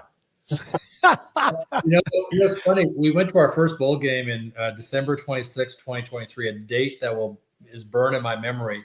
And in the second quarter of the game, one of our alumni texted me. I was on the field. And he said, "Hey, we're out of beer." And I said, "Well, go get more beer." He said, "No, you don't understand. We are out of beer on the sidelines here, or in the stadium." And then I saw a sea of maroon-clad fans walking around to the other section and then coming back carrying back beers. And by the third quarter, the stadium was out of beer. And we won that game, and it was a great game and great game plan, and some great events happened there.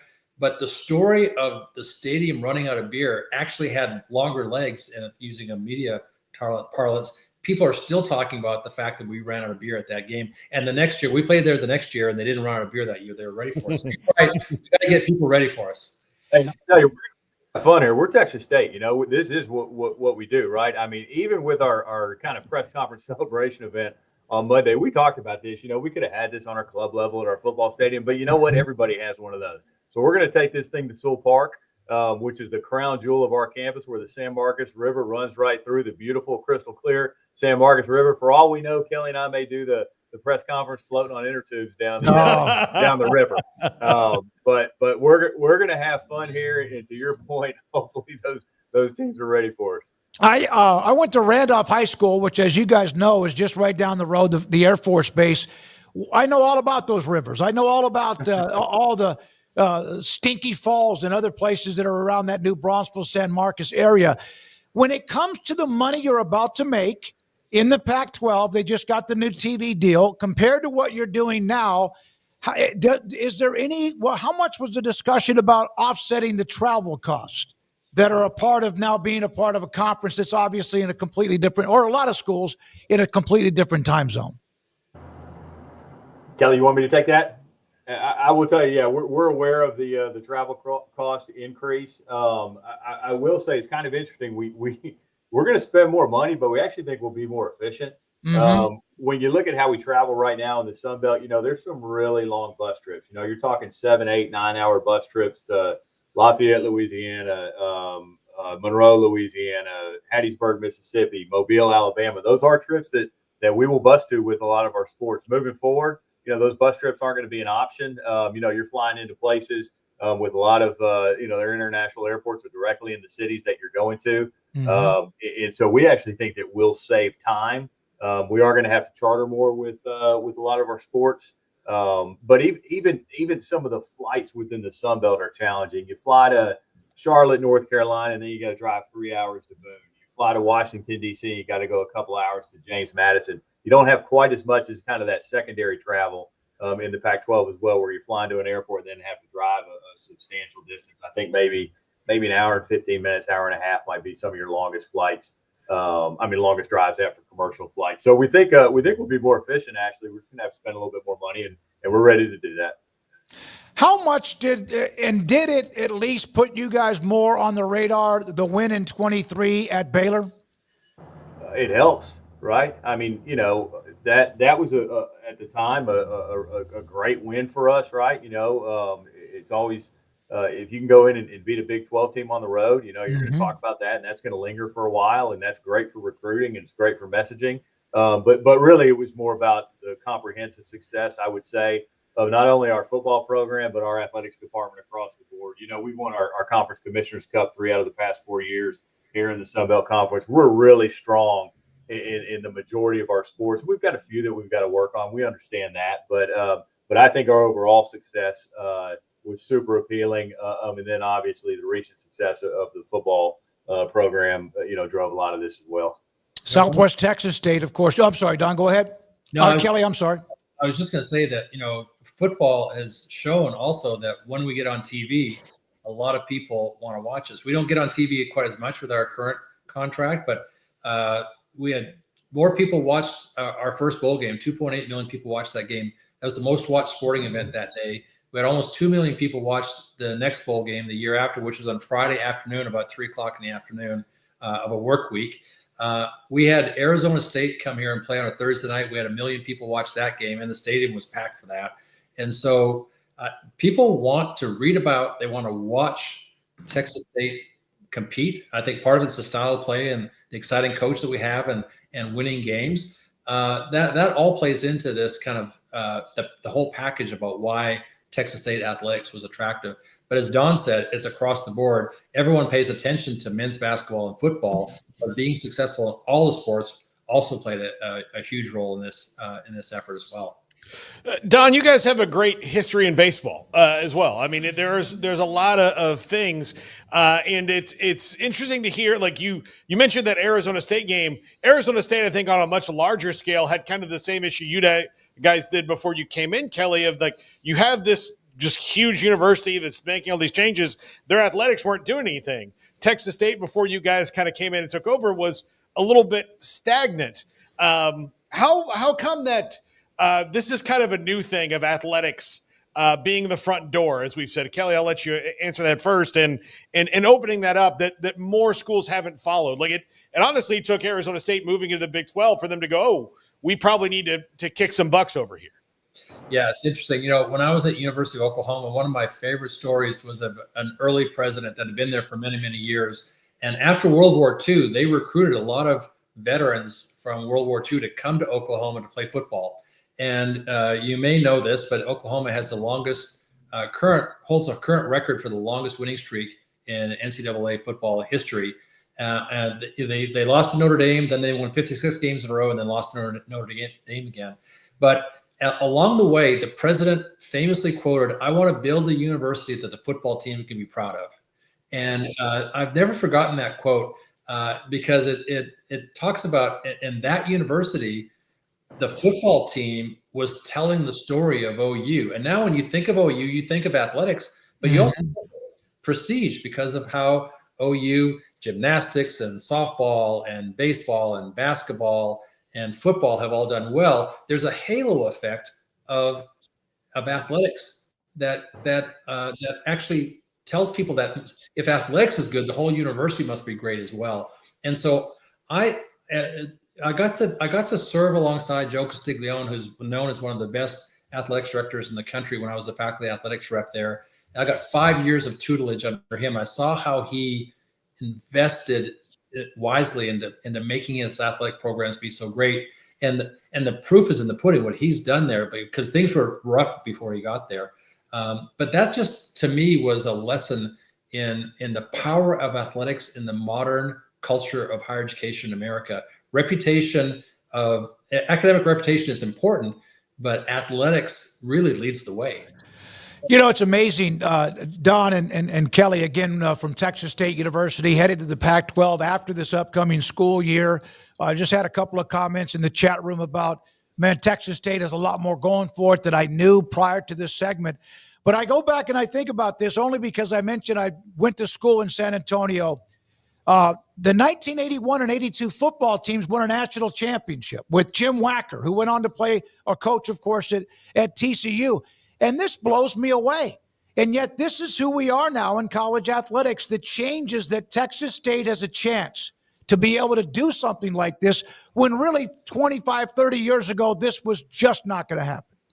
Yeah, it's a different place, right? And we're a different university and we're a different athletics department. But I will tell you, we embrace the heck out of that history. You know, you can't miss that 1981, 1982 national championship signage when you're at UFCU Stadium here. So it's important to us to preserve that and live that. But this is for those alums. You know, absolutely. This is for those past student athletes. They want this as badly as we do. They would love for us to add 2025, 2026 national champions on the side of that football stadium. So yeah, you're right. It's different, but we've got strong history in a lot of sports, and we don't want to overlook that. But we're excited about the opportunities that this presents moving forward for us. Again, I think it's going to open some doors that we haven't been able to walk through in the past.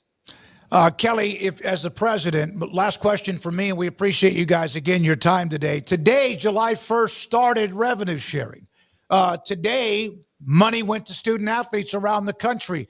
As you step into this new role and what you guys are going to do, is it like a huge, wow, what are we doing? And the challenges ahead because of what we see now in college athletics, the cost of running college athletics. Yeah, it's interesting. I've actually seen, I think there was an assumption that the Autonomy 4 or Autonomy 5 conference schools would be a breeze for them. They can find $20 million in the seat cushions of the waiting room outside the athletic department's office. Well, it turns out that many of them are expressing that it's going to be a challenge for them to meet that level of spending because their budgets are already stressed. Very, very few of them actually operate in the black at that level. And so the ability to come up with an extra $20.5 million will be very challenging for them. For us, $20.5 million is certainly a lofty target, but we're certainly not going to play in that area. But we believe, and even before the deal with the Pac-12 was struck, that revenue sharing would be a differentiator among our peer institutions. And so we wanted to be really very actively involved in it. We've known that revenue sharing was coming for a while. You know, it took a long time for the deal to get settled and for the court case to get signed by the judge. But once it did, we were ready for it, and we already had a plan to revenue share at the highest possible level at our level, so that we can give our coaches everything they need, that they don't lose a student athlete who goes to another school at the same level of us because they're going to get a few dollars more. That we'll be competing with institutions that might have a higher reputation than us, but they may not have the resources that we have and our coaches have.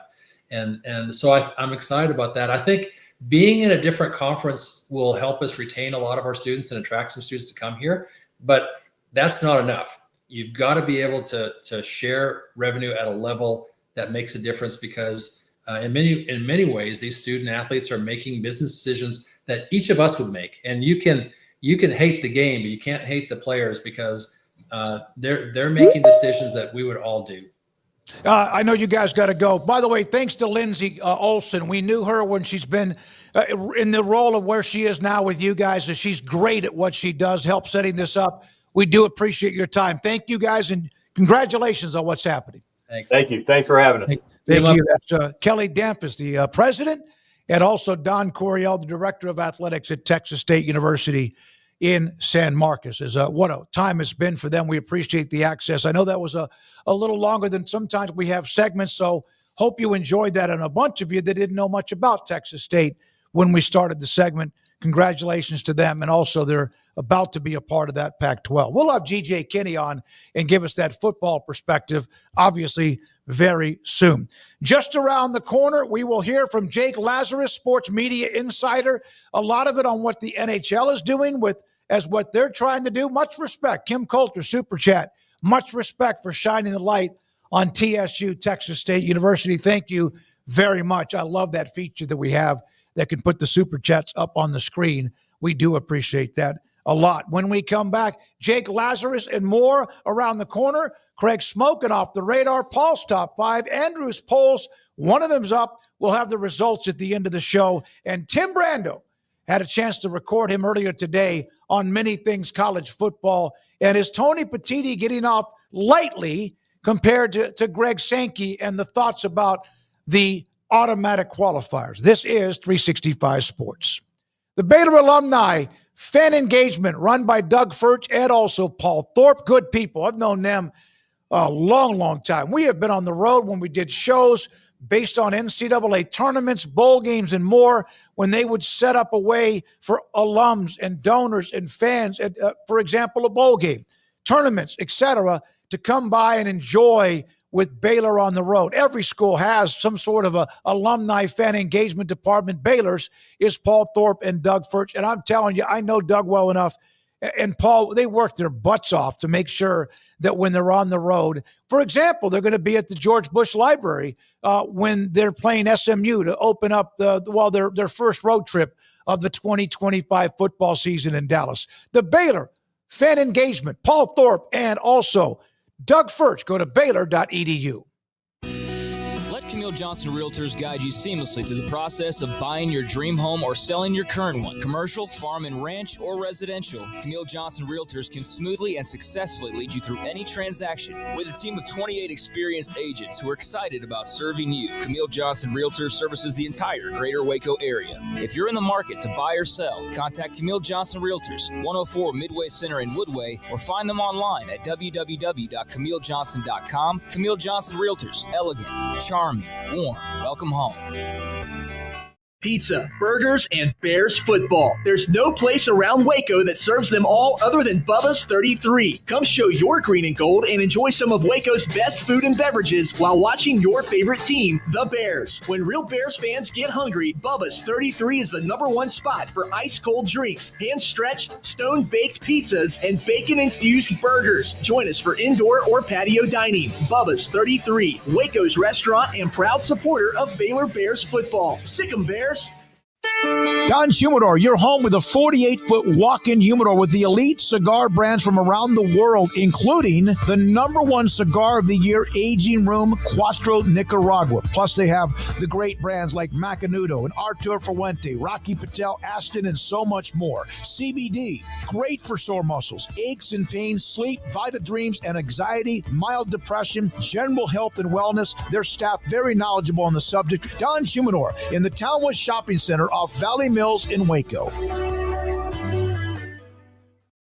Ready to take your business to the next level? Carrion Solutions has got you covered.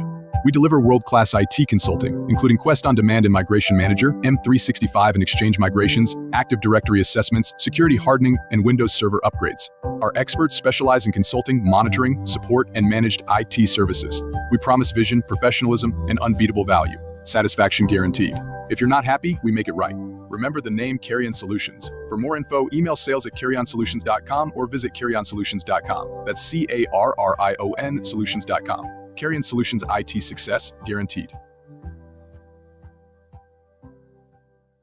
And Ideal MRI, we feel blessed to be part of the Waco community. We're a small family business here in Central Texas. At times like this, the cost of healthcare has never been more important. And unfortunately, significant illnesses and injuries still occur. And that's why Ideal MRI is open and here to serve you through this difficult time. So if you need an MRI, ask your doctor about Ideal MRI. You can schedule online in minutes at idealmri.com or call 833-IDEAL-MRI.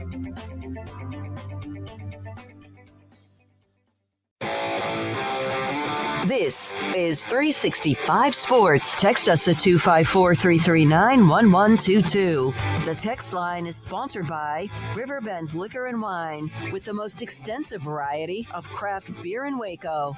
A hidden gem on Lakeshore Drive and 19th Street. Jake Lazarus, sports media insider. He does a lot. And he's on our show for the first time. We've had many people that follow the various ins and outs, money, contracts, negotiations, networks, and all of that when it comes to sports. And now Jake is going to be a part of our staff. He doesn't know that. I just told him that live on the show. Hey, Jake, thank you very much for your time. We appreciate it. So does hockey and the National Hockey League, do they have a little extra, some kind of a push going that at times that has not always been there?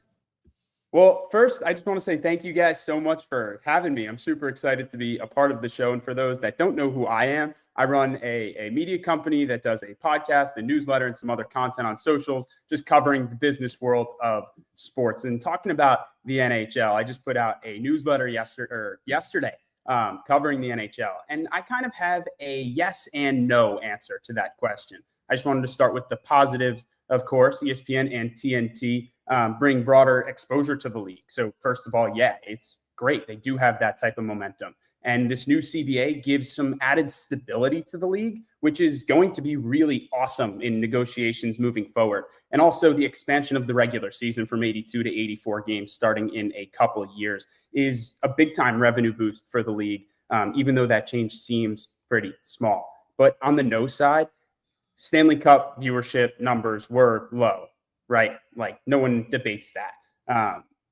They really haven't recovered from pre-COVID highs, so it'll still be interesting. And then in terms of negotiating as we move forward into the second half now of 2025 and then 2026, when we'll finally get some negotiations, TNT's future is really just uncertain, right? They kind of lost rights to the NBA.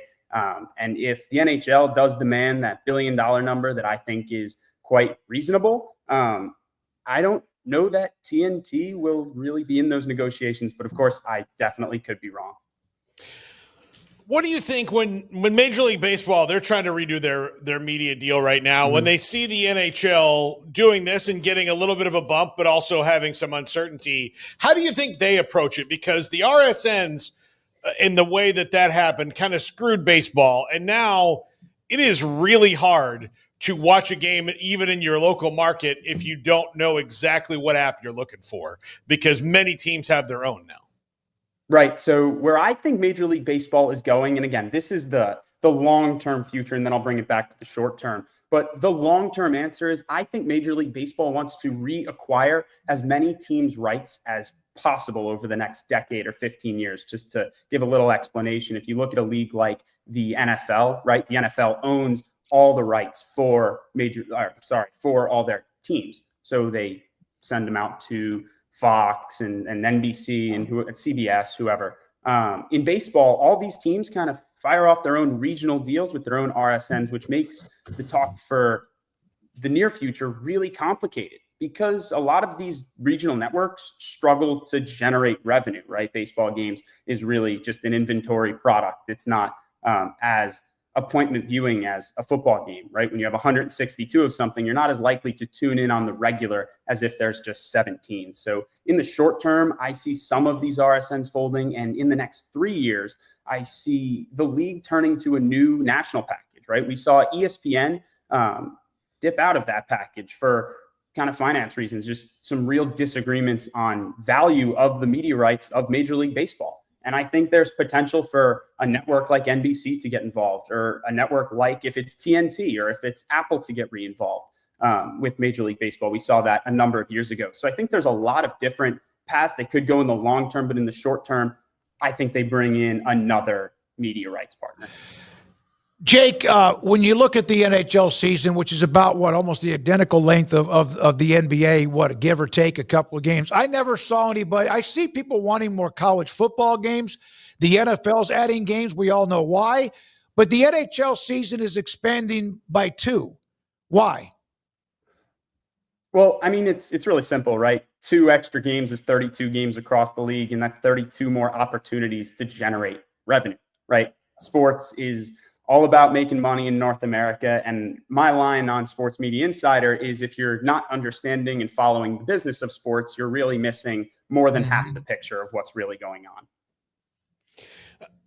Jake, we're primarily a college football show, and the media rights discussion in that. And don't worry, I'm an Auburn Tiger, so I completely get that. Oh, they'll be down. Oh, don't here. worry. I was going to bring that up. Don't worry. Yeah. Okay. Good. Glad you did. Yeah, but how do you see that media landscape? 5-6 years from now, when those deals come up again, shifting and changing, as we see these, kind of the rancor in the playoff talks and all that. How does this affect things in your mind long term, and where do you see it going? Long term is really complicated in college football because every single time we seem to have an idea of what we're heading towards, it changes drastically, right? I think a year ago, did anyone see Texas State being a college football powerhouse? I didn't personally. TJ Finley, Auburn Tiger. So I do have that shout. But in terms of college rights into the future, I think we really don't know, if we're being honest. I can give my own prediction, but it's really just my opinion. And if you ask 10 other people, you'll get 10 different other opinions. For me, if I'm giving my own prediction, I think we see a college football landscape that has 2 really dominant conferences, right? And biasly, I think it's the SEC and I think it's the Big Ten, just the way they've structured themselves. And I think it draws kind of some parallels to the NFL and whatever the AFL back in the 60s, right? I think we have these 2 really powerful leagues, and I think at some point in the future they merge. And I think we see some pretty massive media rights deals that kind of parallel the same kind of growth that the NBA has seen, but kind of football-wise and more at the scale that the NFL is. What are some of the key, whatever they end up doing as far as the television deal, the network deal down the road, what's more important, where they are with the salary cap and where that ends up and who can compete for that? Or number 2, the minimum salaries in the NHL I've seen where they want it to be $1 million as the ceiling or as the floor for player salaries as far as the minimum. Is that possible? What's that? I'm sorry. For college football? No, for the NHL. I'm sorry, going back to hockey. They've added the 2 games. You said, no doubt. It brings in more money. What are some of the key ingredients to what will be a good deal for the network, but also for the NHL and Gary Bettman? Is it more money available, salary caps increasing, and also the minimum salaries going up? Yeah, so the other keys in this new collective bargaining agreement, again, all of them set for 2026. So this isn't for next season. It's a season down the line. Sure. For me, the biggest is more content means more revenue. The dress code being dropped, I think, signals a little bit to what the NHL sees for its future. They were the last of the 4 major leagues to have a real dress code. I mean, you see guys suit and tie to and from the rink. That is gone in 2026. So it really signals a change to this modern athlete branding, the NHL being the last league still really enforcing it. Net guards are a big one. That's been a conversation for a couple of years now. If you remember Adam Johnson, he passed away in 2023 playing in one of the English hockey leagues. So that'll be mandatory. And then for the big media picture, the shorter CBA gives the league a lot of flexibility. And it also gives, younger players a chance to get involved in the next round of negotiations, whether it's this class or last year's class, guys like Connor Bedard. I think that's awesome. And then obviously dollars, right? If they get that $1 billion a year, which would be up from, they get about $640 million. If they can get to that $1 billion a year, I think that's incredibly successful. Yeah, that's almost a 33% or so increase from 640 to $1 million a year minimum for the NHL. We saw a huge jump right when the NBA signed their last media rights deal a year ago, that 2 point whatever astronomical number. We've seen it happen. It's not unheard of. And I think it's only a matter of time before this league is valued at $1 billion. And it's just a matter of who gives that money, if it comes from a streamer, if it comes more traditional. How much will streaming affect? Because, my goodness, that's how the Pac-12 thought they were going to survive, Jake, back when Kleofkoff was saying, hey, we're going to get an X amount of millions a year per school. That didn't work out. But streaming is now a part of it. I mean, ESPN Plus, among others. How much will streaming feed into the NHL in the future? So when I'm talking about streamers, for me, I'm talking about companies like Apple or Amazon or YouTube, companies that have these incredibly deep pockets, right? Companies like Paramount or like Fox, they only have certain amount, Turner, they only have certain amounts of money they're going to spend in their sports media budget. It just is the reality. But if you look at companies like Apple or Google or Amazon, they are going to spend ridiculous amounts of money to outbid these linear networks. They just have deeper pockets. They can spend more. It's like comparing the Yankees to the A's, right? It's two different ballparks, or Alabama to Texas State. It's just different. So yeah, streamers will definitely play a major role in the next round of negotiations, as they did for the NBA.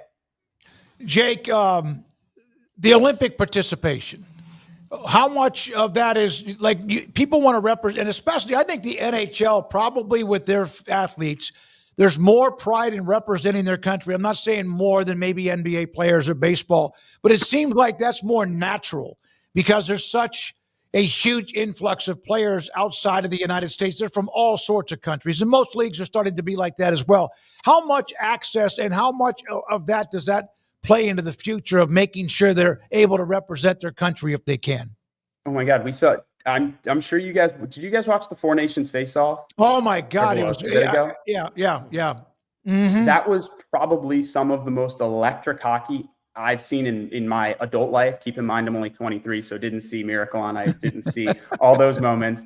But that was one of the coolest hockey games I've ever seen, right? You got 3 fights in 19 seconds. It shows these guys love playing for their country. So it was kind of a showcase, an exhibition for a taste of what we're going to get in 2030 in Milan Cortina in northern Italy and France. And then there's language for them to even be included in 2034. Keep in mind, those games are in the United States, in Salt Lake City. So it's really a huge win for the league and for global fans and honestly for marketing. And, we like money. So Jake Lazarus with us, sports media insider with us on 365 Sports. Paul, you got one more? Yeah, Jake, I'm curious about what you think about the new, the NBA media that we're going to see next year. Michael Jordan on NBC and Inside the NBA coming to ESPN, which I think is they've got, in my opinion, a bit of a problem in that show is so much better than their show that Inside the NBA is going to run on some nights and their show is going to run on the others. And it's instead of being able to just flip the channel and go to TNT when you want to watch Inside the NBA, they're kind of stuck and people won't really know what to do with that. Well, I think the big thing for ESPN, there kind of have been reports that have trickled out from producers. Again, I don't know if this is true or not, but I really hope it is, that ESPN producers will kind of do minimal work to Inside the NBA. We all love Shaq, Chuck, Ernie, and Kenny. They kind of make the show what it is. And if you touch any piece of that show, fans will notice and fans will riot. So I think the best thing ESPN could do is just let the show exist, just, eat the losses in terms of advertising dollars, because TNT runs fewer ads during pregame, halftime, and post for that show, because for that show, it takes so long for the humor to develop. And I still love watching it. It doesn't change it for me. But if you're a network, right, you want as much revenue opportunity as possible. Jake, I'm old enough to remember, even back in the days of Bobby Hull, Bobby Orr, and Stan Mikita, et cetera. And then, of course, the Gretzky, the great one, Mario Lemieux, and many others. Where does Alex Ovechkin rank among a draw when it comes to perhaps the greatest of all time in hockey? Oh, greatest of all time. I don't know. He's probably the greatest goal scorer of all time, but he's also done it forever. I think watching him raise the cup, what was that, in 2018, 2019, whatever year that was one of the coolest moments. It just felt so deserving. I love Alexander Ovechkin, and that's crazy coming from a Rangers fan. I bleed blue, and I really need the Rangers to win a cup soon because I need it. But Alexander Ovechkin is amazing. Loved seeing him break the goal record. That was incredible. He definitely ranks towards the top of that list of players. I'm not sure I'm ready to give him the title of the great one. I think Wayne Gretzky is pretty solidified at 1A, but if there's a 1B or a tier right below Wayne Gretzky in a class by himself, it's Alexander Ovechkin. Yeah, that was a great moment this year when he was chasing Gretzky's record, tied it. Gretzky was there, broke it. Gretzky was there. I thought that was amazing. So you've been involved in a way. Is not sports media in your blood, literally in your blood, as you've watched it as you've grown up? Oh yeah, I have family inside the industry, and it's been amazing to grow up and listen to these conversations. And I think I've learned a lot. Went to Auburn University where I got my bachelor's in journalism. And then went to the Newhouse School up at Syracuse University and got my master's degree in journalism, which I actually just finished on Wednesday, which is I'm very happy to be done. But thankful for the opportunity to have that experience. So yeah, media, journalism, television, streaming, whatever you want to call it, has been my life and passion for as long as I can remember. And then starting Sports Media Insider has been some of the most fun I've had in my media and journalism career, just newsletter, podcast, talking to people, learning everything I can possibly learn about the industry. Yeah, I have a saying that I printed out one time on my computer is that the moment you think you know everything is the moment you realize you don't know much at all. So always soak that in as much as you can. Jake, thank you very much for your time. We'll have you on in the future, and good luck. Thank you. Thank you so much for having me. If you guys want to reach me at the Jake Lazarus on Instagram or Twitter, yeah, feel free to reach out. Love the positive comments. We included that on our lineup, the tease to the show. Andrew Valade and his big tweet that he puts up with what we have coming up and how you can watch us, listen to us, reach us, and more.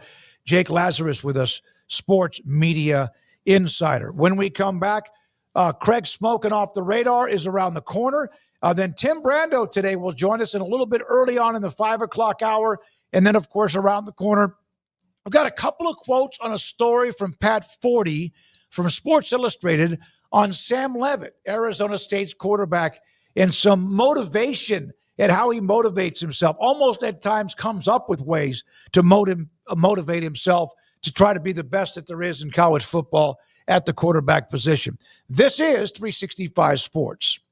Don Shumidor and Coffee Beans in the Tawas Shopping Center, just off Valley Mills and Richland Drive in Waco.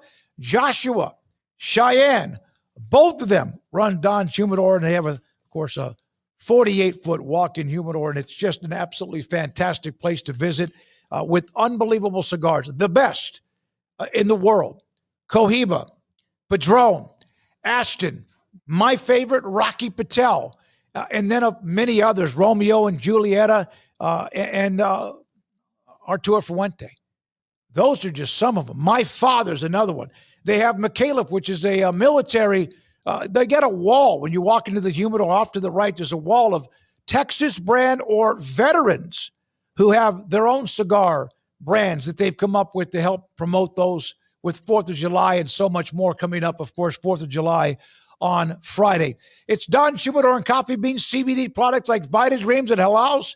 And like somebody said, David, CBD, you feel like you're drugged? No, it's Vita Dreams. You take, you kind of learn which ones or how much you should take, and you don't ever feel that way. You don't feel groggy if you wake up a couple of hours later. You don't feel that way. You just fall asleep. It's great because I used to toss and turn. Rarely do I ever do that anymore at Vita Dreams. Don Shumidor and Coffee Beans in the Townwest Shopping Center between Richland Drive and Valley Mills in Waco. In our logo and advertising, we say we are people that you can count on. What does that mean? It starts with providing a quality vehicle and quality service at a fair price. But it also means we do what we say we will do and we treat people fairly with respect. It starts by hiring great people, good local folks who work hard with a caring attitude. Our employees are the real reason we are people that you can count on. Put us to the test and see for yourself that at Richard Carr Motors, we are people you can count on. Parenting is full of surprises. You never know what to expect. So after our son was born, I called my Texas Farm Bureau insurance agent to set up a life insurance policy in case something happened to me. Sawyer is now 2. And we'll soon have a sister. There's no one else I would trust with protecting my family. Stop by and see our agents at one of our 3 McLennan County locations. Coverage and discounts are subject to qualifications and policy terms and may vary by situation. Developed by Startup Waco, a nonprofit organization, GXG is a program designed to support the entrepreneurial development of Baylor University student athletes through NIL activations. The program helps student athletes maximize their platforms and offers a comprehensive support system for them to create and grow new businesses that not only benefit themselves, but also uplift the local economy. Fans who wish to support student athletes can donate to GXG via the GXG NIL Fund, BaylorBears.com/GXG. Contributions to support NIL activations through GXG can be made at BaylorBears.com/GXG. For more information, follow at GXG_GreenXGold on social media and visit the official website www.gxg.startupwaco.com.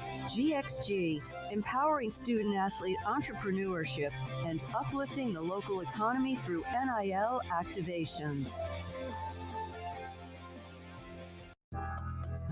Riverbend Liquor and Wine now has 2 locations to serve you. The original on Lakeshore Drive at North 19th Street and the brand new spot in downtown Waco at 600 Franklin Avenue. If you're looking for the best in craft beers or local Texas bourbons, then the original is the place to be. And for the latest trends and online phenomenons, head downtown to the Franklin location. Either way, you're going to get the same great variety, customer service, and speedy experience. Check out both locations on their Facebook and Instagram pages, Riverbend Liquor and Wine, Lakeshore Drive at North 19th Street, and now downtown on Franklin Avenue.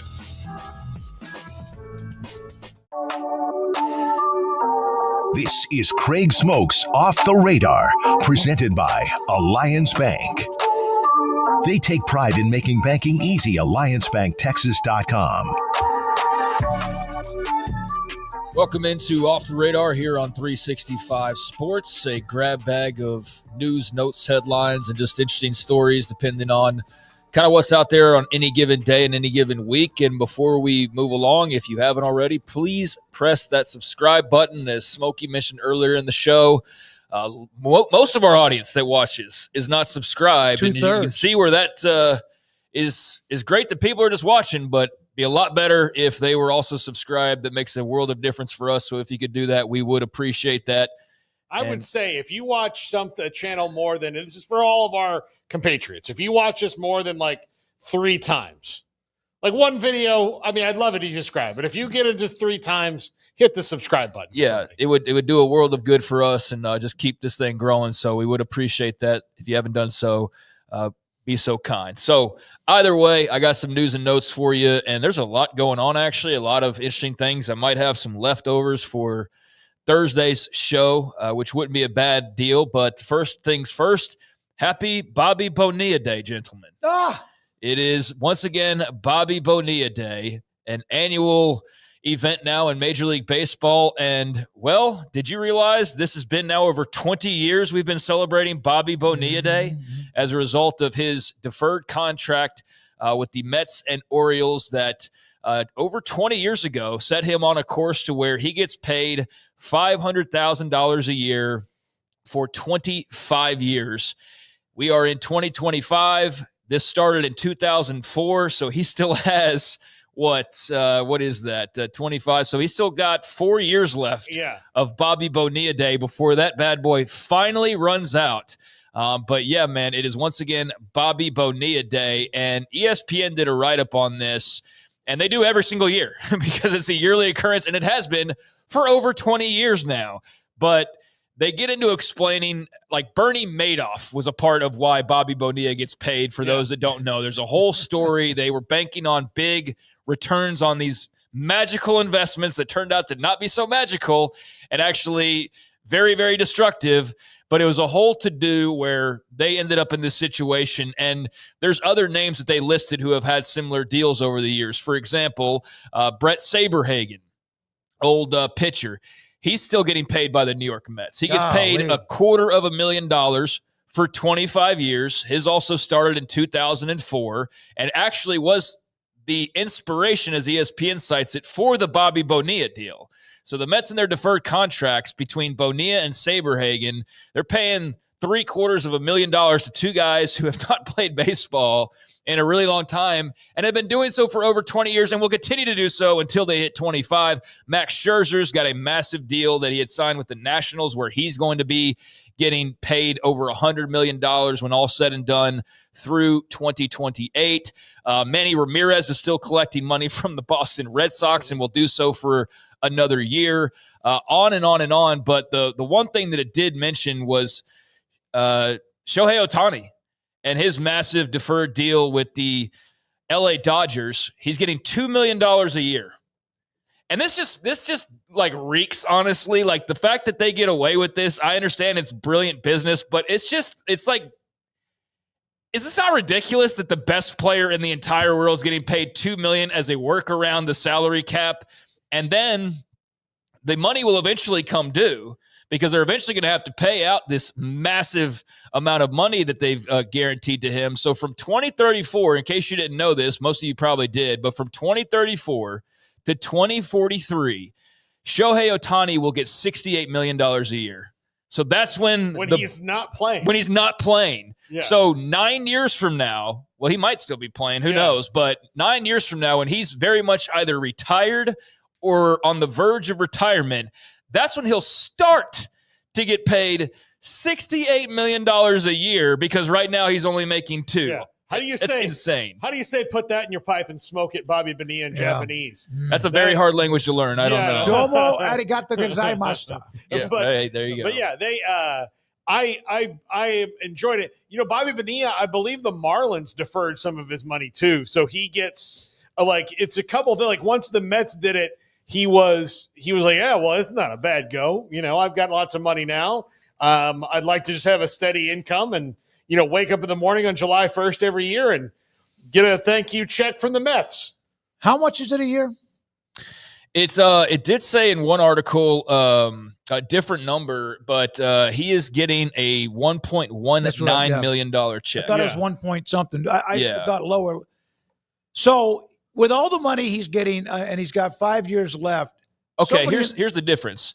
I think it was what Paul said. He had like dueling deals. So from the Mets and the Orioles, they get $500,000 for 20, or they give $500,000 for 25 years. But I think all total, it's $1.19 million. Well, however that works out. You would think that obviously he doesn't have to worry about his electric bill. He might even be the electric company. How much money would he have had he taken it all up front? And how much of a difference is there? It's like if you win the lottery, you know, there's always he couldn't because of Madoff. Oh, yeah. So they had to defer. That's right. You brought that. Like I mean, like I guess he could have, you know, pushed the Wilpons who owned the Mets before Steve Cohen. Like he could have pushed for it in court, but they were, you know, they eventually got out for it. By the way, I was just looking up I mean, it is a long list of people that Bernie Madoff scammed. I mean, a very long list, including Eli Wiesel, who is like the most famous Holocaust survivor and person who, like, you know, did a lot for those people. But also Sandy Koufax was part of. He's been gone for a long time. Yeah, Larry King. Okay, was one of them. Obviously, the Wilpons were part of that. I mean, I'm still scrolling. The Liverpool City Council in England, like just so many people got scammed by Bernie Madoff. Well, 153 groups in total. But Bobby Bonilla is making some cash. Well, he gets $1 million plus. However, that worked out because there is like a whole explanation of like he signed this contract with this team, and then there's this money here, but it's $1+ million every year and has been for over 20 years. And so happy Bobby Bonilla Day. It will be for another 4 years before we eventually can retire that one there. But yeah, it's Bobby Bonilla Day once again. So meanwhile, did want to bring up a little bit of a sad story before I get into some football notes, and it's not the saddest just yet, but it's a guy in Ron Washington who's now having to step down as being manager of the Angels to deal with some health issues. And he did take a break just a few weeks ago, and they announced that he was dealing with some health stuff and that he was going to be gone for a little while. But now in the last few days, they announced that he's full-blown going to be gone from the Angels as far as their managerial duties for the rest of the year, and probably indefinitely, if not for forever, as he deals with a health issue. But I just want to bring up Wash because he's still one of my favorite characters. He was an awesome manager for the Rangers. He's awesome for the game of baseball. I still remember him ripping cigs in the Rangers dugout, like trying not to get caught by the TV camera. Yeah. And he's out down there in like the little the entry to the locker room, and you just see him ripping a Marlboro or whatever he had at the time. But he is going to miss the rest of the season. This was announced late last week. 73 years old. He was experiencing shortness of breath and fatigue as a result of said medical issues. So bench coach Ray Montgomery took over as interim manager. Washington, if he were to never coach again, which knock on wood, that's not the case, but 664 and 611 led the Rangers to 2 World Series and obviously now coaching the Angels. So he's not passed, but he is dealing with some stuff. And I just want to send positive energy out to the great Ron Washington. He is so genuine. We've interviewed him at training camp. I remember interviewing him several times on a talk show. He was always so gracious. Hell of a baseball man, old school, a phenomenal teacher of fielding the baseball. A fundamental of how to field the baseball. Yeah. And I like God, he almost won a World Series too. Should have won a World Series. Yeah. I loved the movie version of Moneyball where they had somebody play him. I wish you could do more because who was it? I want to know. It was just kind of this, you'd see him as a character actor, but Brad Pitt has this line where they're talking to Scott Hatteberg, who's played by Chris Pratt, and he says, look, he's like, I've always played catcher. I can't play first base. He's like, it's not that hard. Tell him, Wash, because it's incredibly hard, which sounds like something Wash would say. It's like, no, it is hard. And he demanded a lot, so much so that like he and Michael Young, who like Michael Young would lay down in traffic for Ron Washington right now. Ron Washington, when he initially took over, rode Michael Young hard because he didn't think his defense was up to snuff at shortstop, which eventually then Evalis Anderson moved him over to the third. The other thing I'll remember out Wash, and this is I just reading a column from our friend John Jacques Taylor one time about Ron Washington. He said, he said, starting, I guess, full disclosure, I'd set up this interview with Wash, and then he got the time wrong. And so he called me up and said, look, I can't really do the interview unless you drive me to the airport. And this is a guy, okay, this is how old school he is. Can you drive me to the airport? We'll do the interview. And he goes, oh, that's fine. He's like, oh, great. Now I can cancel the car that I had taking me, and I'm going to save $30. Oh, my God. And he's the manager of the Rangers. He's making millions of dollars a year. That's how you stay rich. Exactly. It's like, oh, good. It's going to save me $30. Brent Jennings played his role in Moneyball, by the way. Nothing. Yeah, Mick Foley, old wrestler, was famous for being notoriously cheap. A lot of guys were, to where you'd have like 5 guys crammed into the cheapest hotel room possible when they had to travel all the time just to save as many bucks as you can. You'd have like a 20-year career traveling 200-plus nights a week. You save some pretty significant money for retirement. Yeah. So, yeah, there's something to that method of saving your money there. So, just best wishes to Ron Washington as he battles his health issues, and hope it all works out well for him in the long run.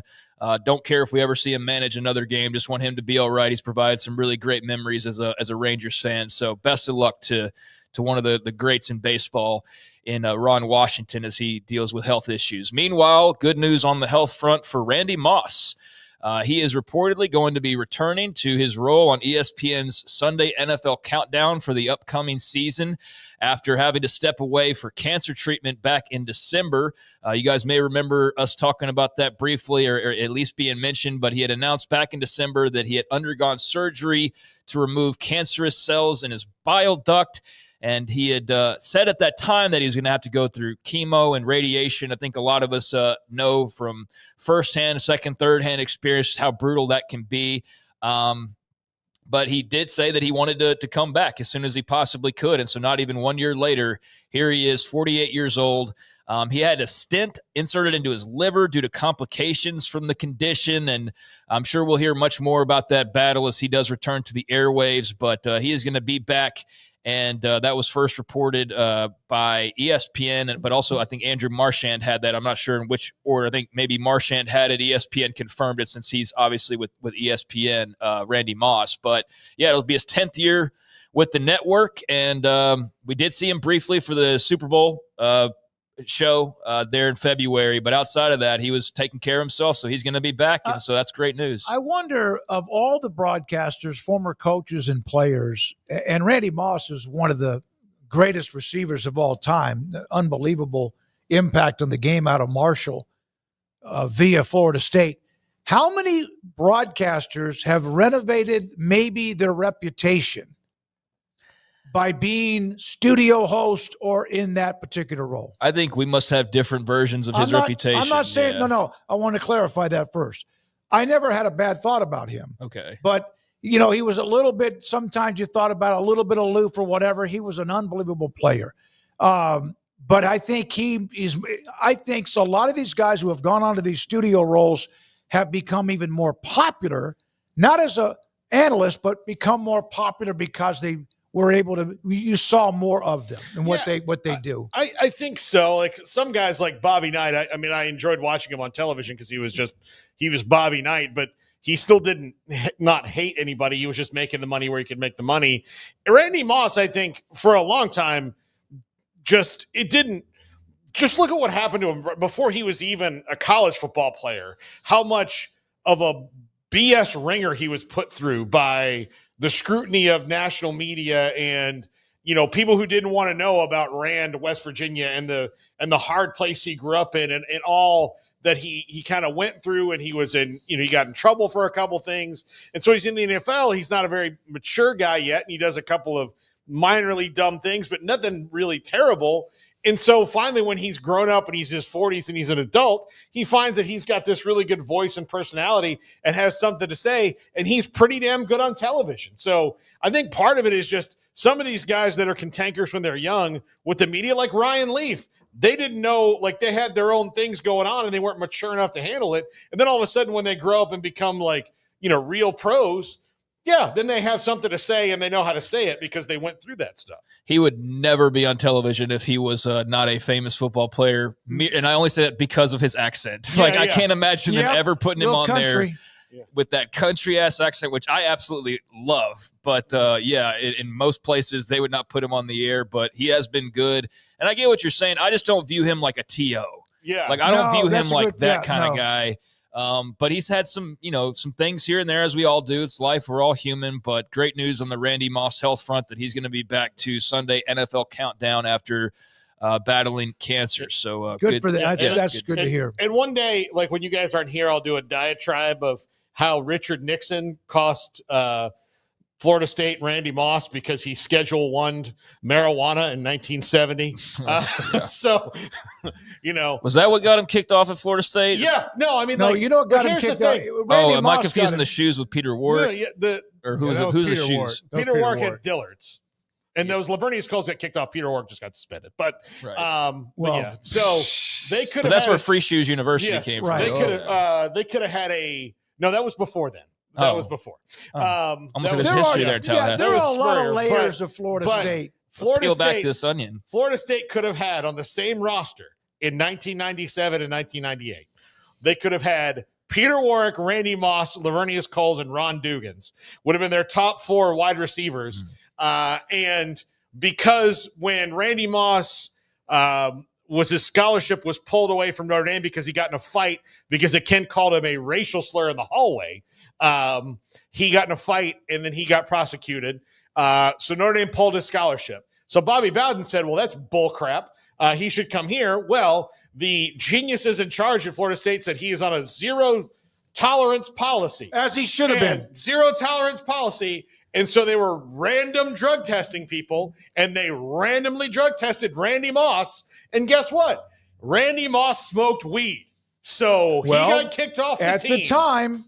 Yeah, but Again, hey, Richard if you're Nixon, on probation. Yeah, I know. Yeah, exactly. Hey, But no, I know what there's you mean. an honor code. It'd probably be a little bit different now. But absolutely. I wandered into like you kicked off if you weren't smoking. I wandered into uninvited, but just somebody, like not directly, but somebody said, come over and wandered into a house full of football players at FSU, maybe 2 times in my life. And both those times, the house did not smell unlike weed. It smelled like skunk. I mean, so I'm sitting there, I would walk in and walk out and think like, and Randy Moss is in here? Yeah. It smelled like He's our at Airbnb. Marshall? You're like killing me. Smelled like our Airbnb in Arizona that one. Yeah, I don't know if that's part of his current treatment or not, but either way, incredible player, obviously, pretty good broadcaster, and now getting a clean bill of health. That's amazing. So, meanwhile, NFL-wise, Ohio Governor Mike DeWine has signed officially a 2-year, $60 billion budget, setting aside $600 million in unclaimed funds for the new indoor Cleveland Browns stadium. So the Browns stadium that they've been showing off, which looks pretty damn cool. I mean, it really does, but it's not outdoors, which is like the big thing for a lot of people, especially there in Cleveland where they're known for playing outdoors. This is now one major step closer to becoming a reality.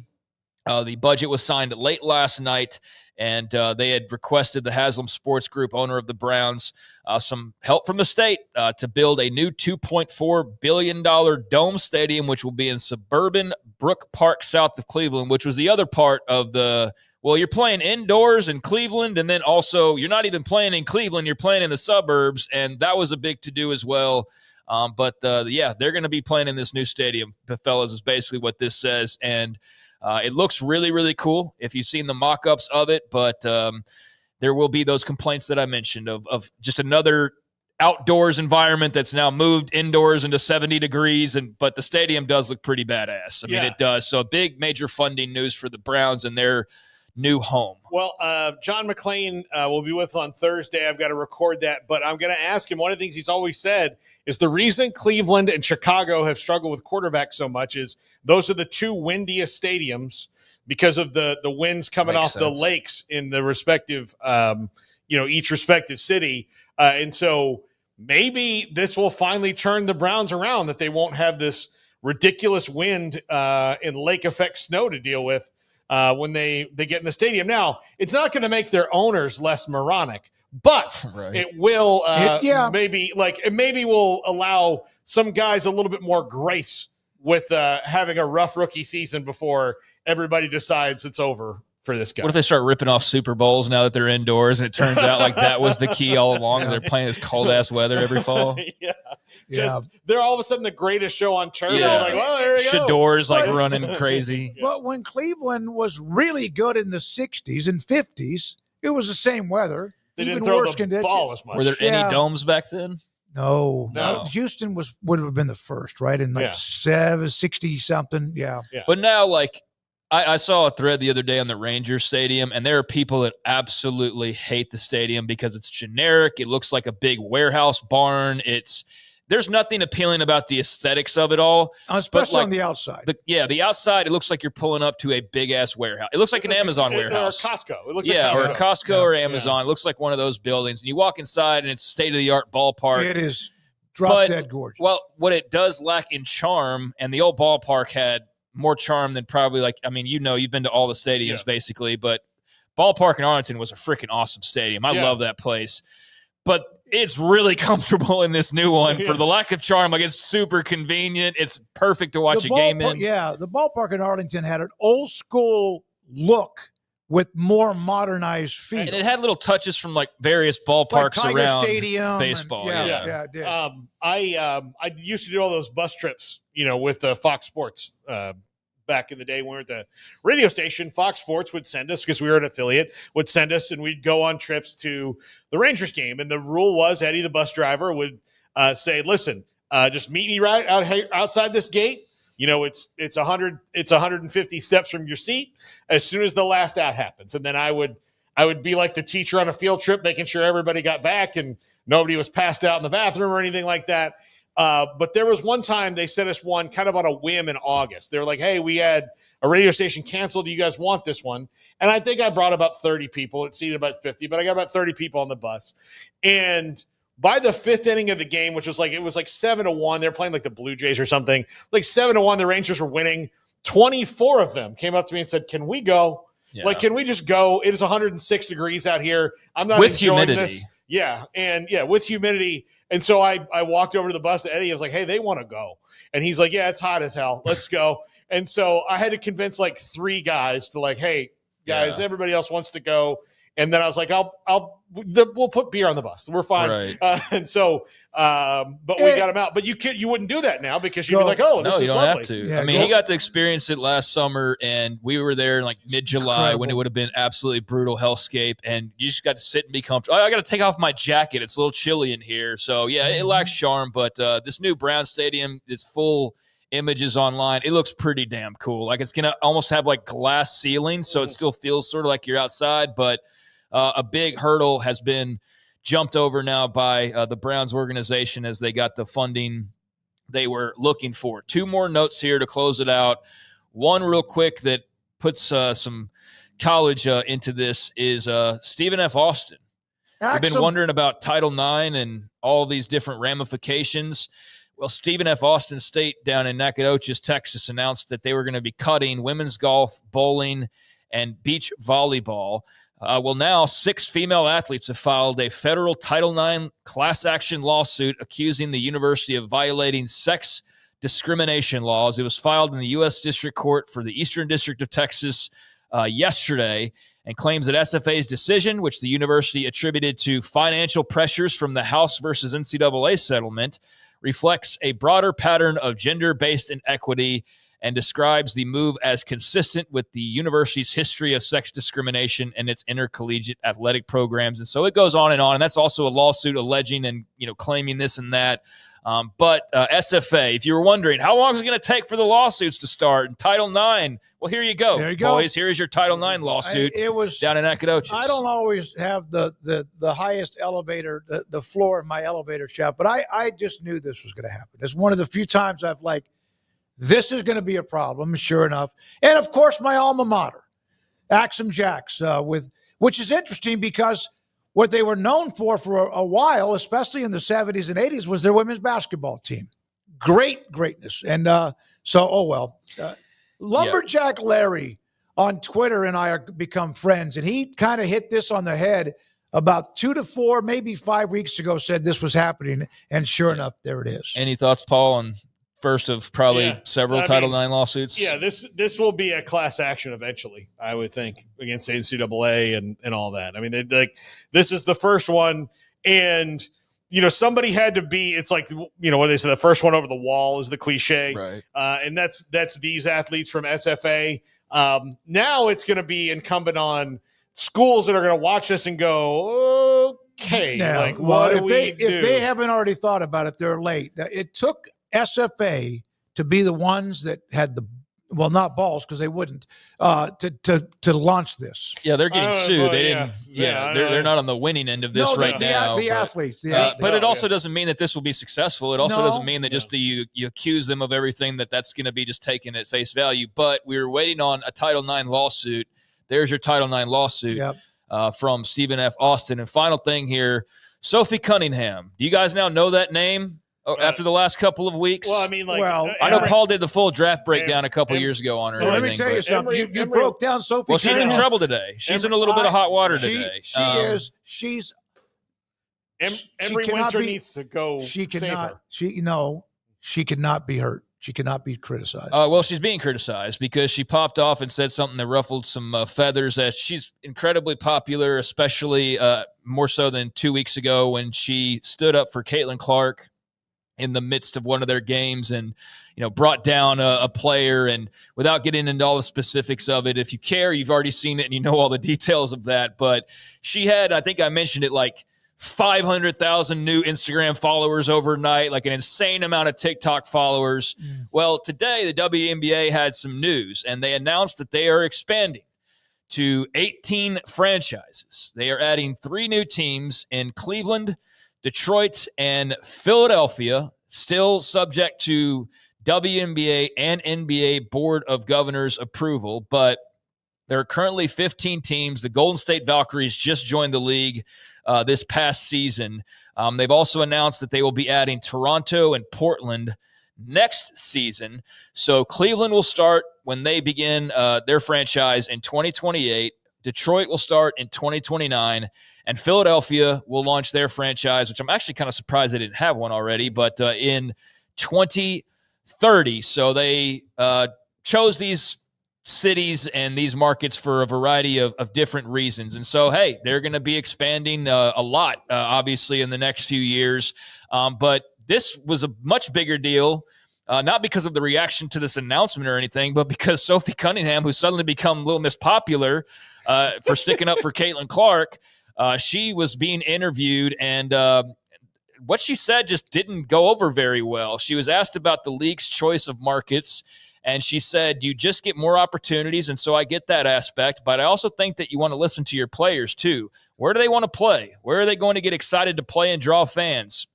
I do think that Miami would have been a great one. Like, everyone loves Florida. Nashville is an amazing city. Kansas City, amazing opportunity. But, man, I don't know how excited people are going to be going to Detroit or Cleveland. So that obviously ruffles some feathers. God bless Sophie Cunningham. She's playing in Indianapolis, which, by the way, is a very cool city. I love Indianapolis. So basically, she is the pot calling the kettle black because she is in Indy, as a lot of people pointed out, like, you're in Indy. Like, what are you talking to us for about our cities? But that's what she said. And she's looking at it from, a young 20-something yeah, I'd want to go to Miami too on more than one occasion. I'd like to go to San Diego. That'd be great. But yeah, that was what she said. And there's a lot of people that were upset by that. So take that however you want to. And look, Miami and Nashville will, if the league continues, get something at some point. They'll be there. Yeah. They'll be there. You know, like I would say that Nashville is going to get a baseball team soon. It might be the Rays, for God's sakes. Who knows? You know, when they figure that out, you know, so. Well, they have the best college football program in Nashville, right? Yeah, Vanderbilt. Yeah. So but they're going to have everything. Miami already has that. So I always get nervous, even though they now have a lot of momentum, TV rights, ratings, etc. If Caitlin Clark is just a 2 to 5 year flame, expanding sometimes can become an issue, because if you start to fade at all, then you wonder if you expand too quickly. But it's good for them. It's good a sign for them. I don't know why you would put 2 to 5 years on her, because she's very young. I think you can get 10 years out of her. Is what you're hoping. If they don't break her. Well, they don't break her limbs. She's hurt right now. I know. Yeah, and everything tanks as a result of that. Apparently, I don't know. I'm not going to pretend to be super on top of everything WNBA by any means, but I just thought that was funny that she got this big viral moment a couple weeks ago, and it's like that just shows you how quickly things can change. Yeah. But I get it. She's a young 20-something. She'd rather be in Miami or Phoenix or wherever. But there were some responses, like the city of Detroit responded and said, last time we were a WNBA team, which they had won at one point, the Shock, they pointed out that they had won, this or that, and they had top 5 attendance. And so they took it personally and responded back to her. She'll be fine. I'm sure she's only gained more followers, but it was just kind of funny to see how the public can turn on you depending on what you say. So there you go. There's a bunch of stuff off the radar. Paul, were you one of those 500,000 Instagrammers with Sophie Cunningham? Because there were people trying to get on. I don't think so. Yeah, the Detroit He's already Shock subscribed to. Yes. By the way, the Detroit Shock eventually moved to Tulsa and eventually became the Dallas Wings. I did not know that. Just look that up. Garrett Ross, thank you, sir. Weaving through so far almost 2 hours and plus. And coming up, Craig, thank you very much. Off the Radar, Tuesdays and Thursdays around 4:45. Coming up, Tim Brando, Fox Sports. He's next. Marco's Pizza. Pizza lovers get it. The fastest growing pizza brand in America. Bob Mock, the owner. 5 locations in the Waco area. Belmead and China Spring. Robinson, Hewitt, and Woodway. Marco's Pizza with different code numbers, different. You go online, marcos.com. It could be like Pepe 2000, whatever they have. A chance to get a pepperoni pizza or pepperoni magnifico, which is loaded. You can't see anything but the pepperoni on the top. Or my favorite, pepperoni and Italian sausage magnifico. Sandwiches, salads, much more. Pizzas, pizza lovers get it. Marco's Pizza, marcos.com. Automatic Chef is your local vending, office coffee, and micro market provider, delivering outstanding service to break rooms all over Central Texas for over 50 years. Automatic Chef brings the best products to your location at the best prices. With hundreds of choices in fresh food, coffee, snacks, and drinks, let Automatic Chef tailor a break room solution to your needs. Make break time great again with Automatic Chef. Automatic Chef Canteen, 6900 Imperial Drive in Waco, or online at automaticchef.com.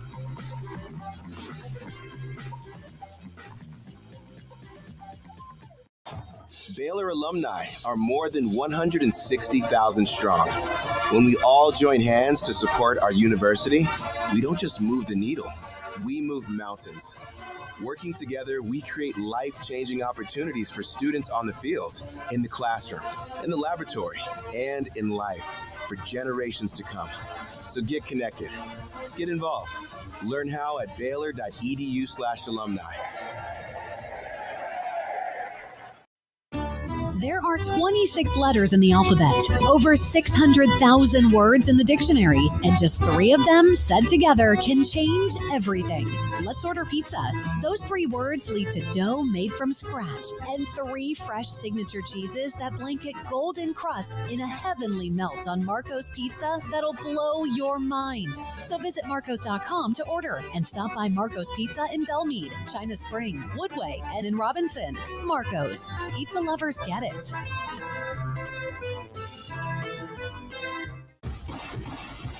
Penny Clinic Men's Healthcare in Woodway is now proud to offer you men an exceptional weight management body sculpting product called semaglutide, also known as Ozempic or Wegovy. Semaglutide is an FDA-approved weight management medication. Once-a-week injections of this powerful medication offers an average body fat weight loss of 20% within the first year of treatment. In addition to body sculpting, semaglutide also normalizes blood sugars and has the clinical research proof of reducing blood pressure, cholesterol, stroke, and heart attack risk. If you're like most men and you have stubborn fat that will just not respond to typical diets and exercise, then help is finally here. Semaglutide, affordable, highly effective. Google search Penny Clinic Waco and reach out to the Penny Clinic team today for a free consultation with Dr. Petty to see if semaglutide is right for you. Go to pennycliniclowt.com.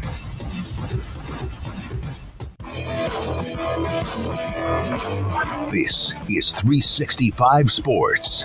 Enjoying the show? Hit the like button and subscribe. Brando, Fox Sports with me, David Smoak, and 365 Sports. So I saw the Joe Klatt interview. He had been Tony Petitti, even as you mentioned. A lot of people had wondered about where has he been with Sankey taking most of the bullets and shrapnel. But he came out and he talked and he discussed the automatic qualifiers and so much more. Let me ask you this first of all, and then we get into that. Do you feel like Petitti and some of the reluctance with the Big Ten and the SEC to move forward, and they will, could it be that Petitti, I've been told that Petitti may have promised the ADs inside the Big Ten quite a bit, and he's not so sure he can deliver. Is that anything to do with today? I don't think so. No, I think this is, Tony Petitti is never going to make promises, first and foremost, okay? He's not built that way. That's not his construct. He's an idea man, yes, and he's very innovative. But the reason why he's not been as accessible as Greg Sankey is because he has always been, from a management standpoint, a guy that gets it done behind the curtains. And when you're a television executive, David, that's how you have to conduct business. You're usually in the business of trying to win rights against competition from other networks, or you're trying to come up with ideas while working at networks, which is what he did as a programmer at both ABC and then in management and executive producer at CBS. And prior to that, he was actually the general manager of WCBS as part of his resume moving up to this position to be the commissioner of the Big Ten. So I don't know. Listen, I would never say that promises were made with him. He just is an idea guy that believes that he can get ideas sold, as he did the Bowl Championship Series idea when he was a very young programming executive at ABC. And at that time, Roy Kramer was the most powerful man in college football, not named Jim Delaney. And that's how the BCS was actually put together. That was his idea. Now, you might say, Brando, you loathed the BCS, and I did, because I thought it was championed and formatted and promoted as a playoff when in fact it wasn't. I'll never forget seeing the promos on ABC where they would say 4 bowls, 1 champion. Mm-hmm. It was like, wait a minute, hang on a second. Well, that wasn't his idea. That was just somebody in their promotional staff that decided to do that. When I went to work at CBS, I really, I wasn't working for Tony initially, but he came in about halfway through my 18 years there, and I worked for him for 9 years, or with him for 9 years. He'd probably say with him more than 4, because that's the kind of guy Tony Petitti is. But listen, I wanted to believe that I had won his favor, but I knew, and I always had to remind him of this. Look, I know that I know that you were the founding father, along with Roy Kramer, of the BCS. And yeah, I think it's wrong because we need more teams competing, but it was more the case of the way it was promoted that bothered me. I certainly didn't want to think that a guy that could control what games I was going to get thought that I didn't like his idea of the BCS. It was a great step. Getting the Big Ten and the SEC and ACC together, where one could play a 2 if the 2 teams, that was a big deal in the 90s. I mean, It was. So he initiated that, and I think that he sees this from a commissioner's point of view as an opportunity to really make the college football season, the regular season, even better with better games, and to allow spots to be earned rather than be invitations, which is the context, I thought, of his interview with Joel. If you really looked at it, you looked at it closely, that was really the theme of the discussion. So I have been quick to say that while the media has taken a lot of shots at Tony of late, that they don't understand the way he manages. His management style is far different from Greg Sankey. Greg Sankey is a really an NCAA bureaucrat turned administrator. He came up through the NCAA system, the infractions committee. He was he played an integral role in the infractions area of the NCAA as he was coming up the ladder. And then he became the commissioner of the Southland Conference after spending time as that in that position, working through and with the NCAA, and managed to get with Mike Slive. And he's been very effective in his approach and what he's done post Mike Slive. But Commissioner Slive had him set up. And one of the reasons that Greg was hired was to clean up the Southeastern Conference, who had, I think, all but 2 schools on probation when Mike Slive took over as commissioner of the SEC. Again, people tend to forget where we were 20, 25, 30 years ago, but that's where we were. And Greg did a marvelous job of doing that. I think he's got the same sort of visionary skills of a Tony Petitti, but he certainly does not govern in the same manner that Petitti does. So, that's been my case in point for the last few weeks and months about what was going on with all of this. And frankly, it was one of the reasons why I felt that even when we were talking about 12 and some were throwing out 14, I really felt we'd get to 16. And part of that was because of my not knowledge of or conversations with Tony Petitti. I just know how that guy thinks, and the notion that we can keep more competitive games or games that have more at stake on television is exactly what college football has always needed. And in my years of being around him, it was something that was mentioned often. We talked about quite a bit.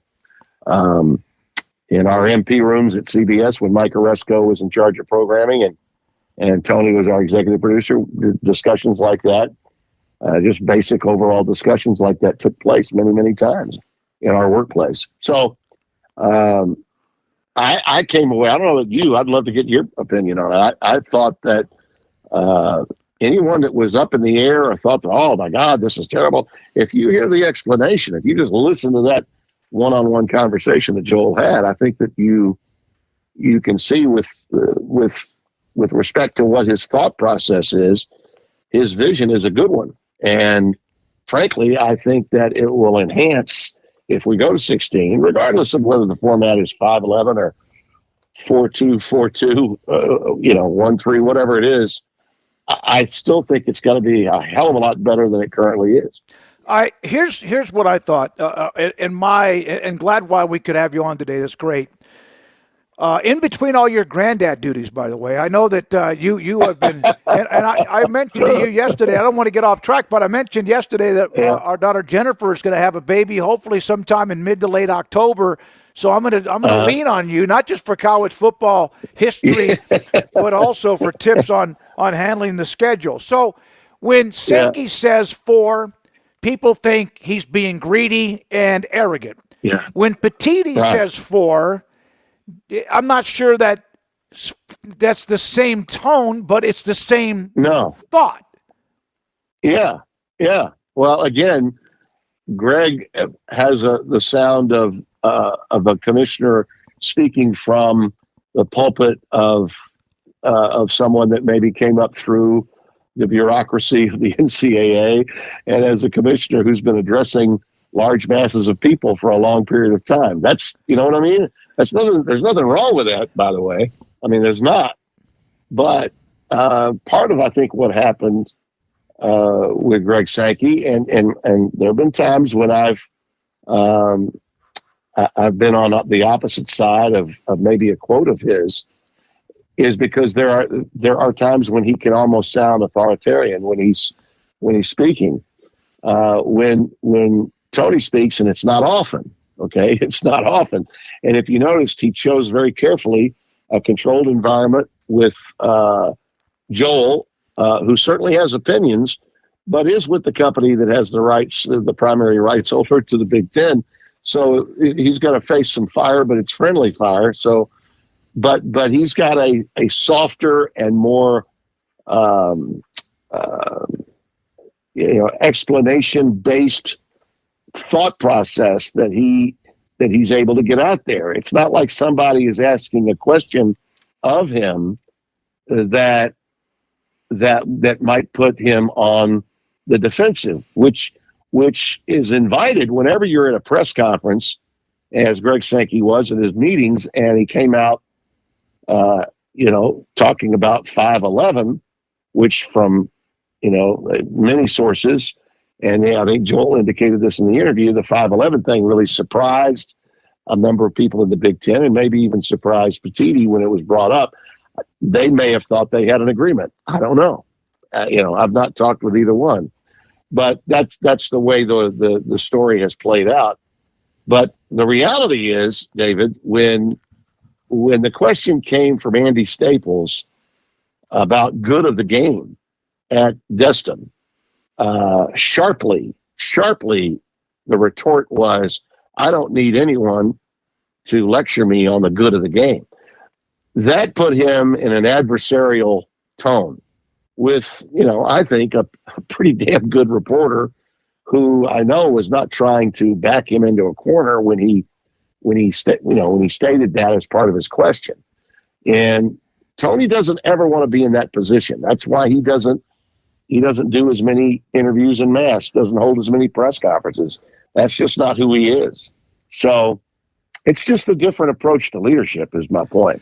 But I think maybe the combination of the way Greg does it and the way that Tony does it are in sharp contrast, but maybe that's one of the reasons why established a pretty good relationship, and why the two conferences are now working more together than they ever were in the past. But there does seem to be the disagreement about whether the Big Ten wants to move forward with any kind of scheduling deal if the SEC doesn't go to 9 conference games. That's a sticking point.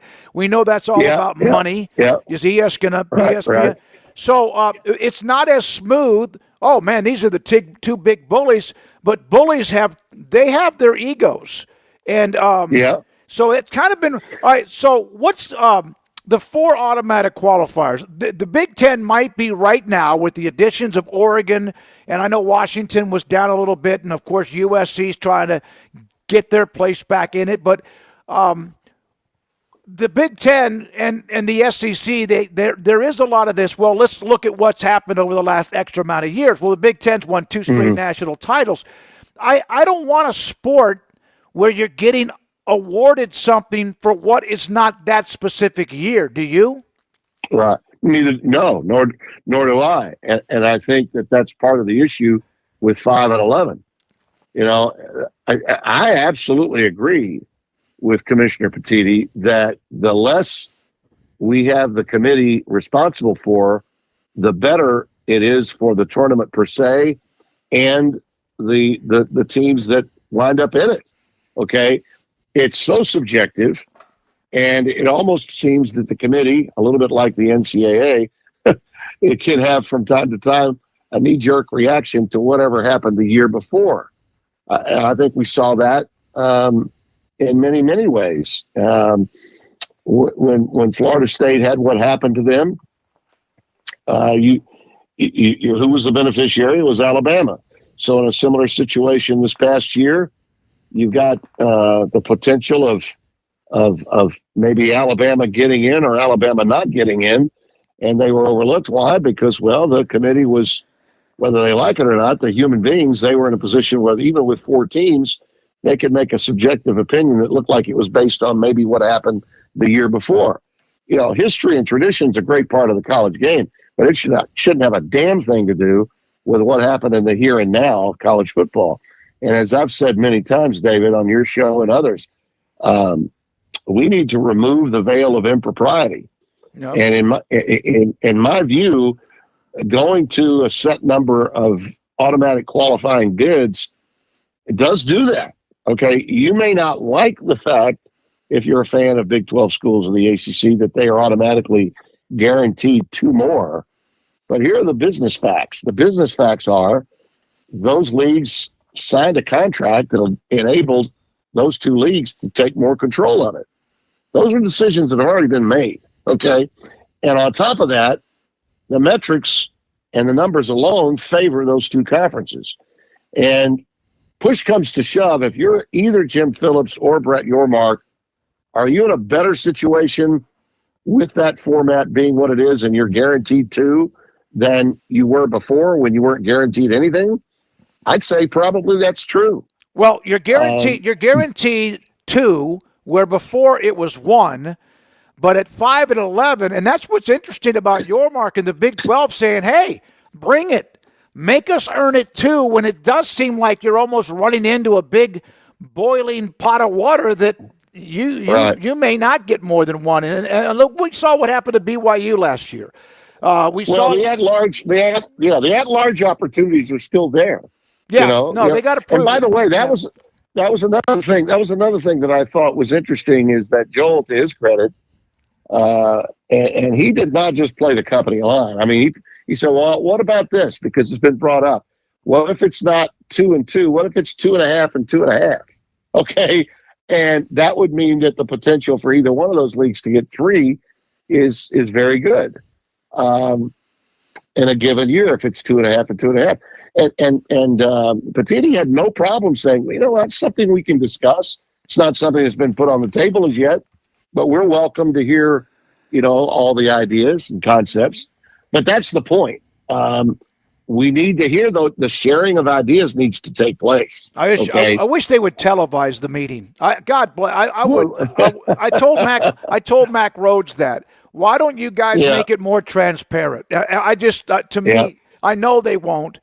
But maybe we would see actually who might be the weasel or who might be the hammer, you know? Well, that's the problem. Nobody wants to be the actual weasel. But again, I go back to this, David, because of the years I've spent in this business. And like it or not, fans need to understand this. Television is what's financing all of this. Okay, you don't get $20.5 million per school to take care of Rev-Share unless television is subsidizing it. Okay, so what is he trying to do? Basically, with the deal with the SEC to get some interconference games, he's getting more really quality crossover games on both partnerships, whether it's ESPN on the SEC side or Fox on the Big 10, Big 12 side, okay? And Big 12 also is part of ESPN. We all know that. In fact, they have the greater package of games than we do. So it's just creating more revenue streams.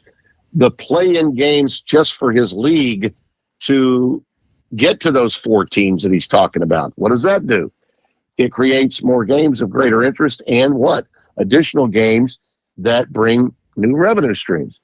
And that's why I think there's this discourse about the SEC needing to go to 9 games.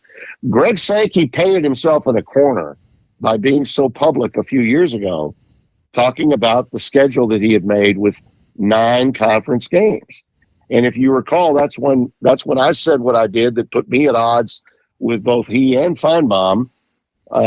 Paul, who was doing a similar interview with Greg that Joel just did with Petiti, and Paul would not bring it up.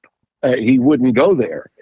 And I understand the pickle that he was in, but I took off on both of them.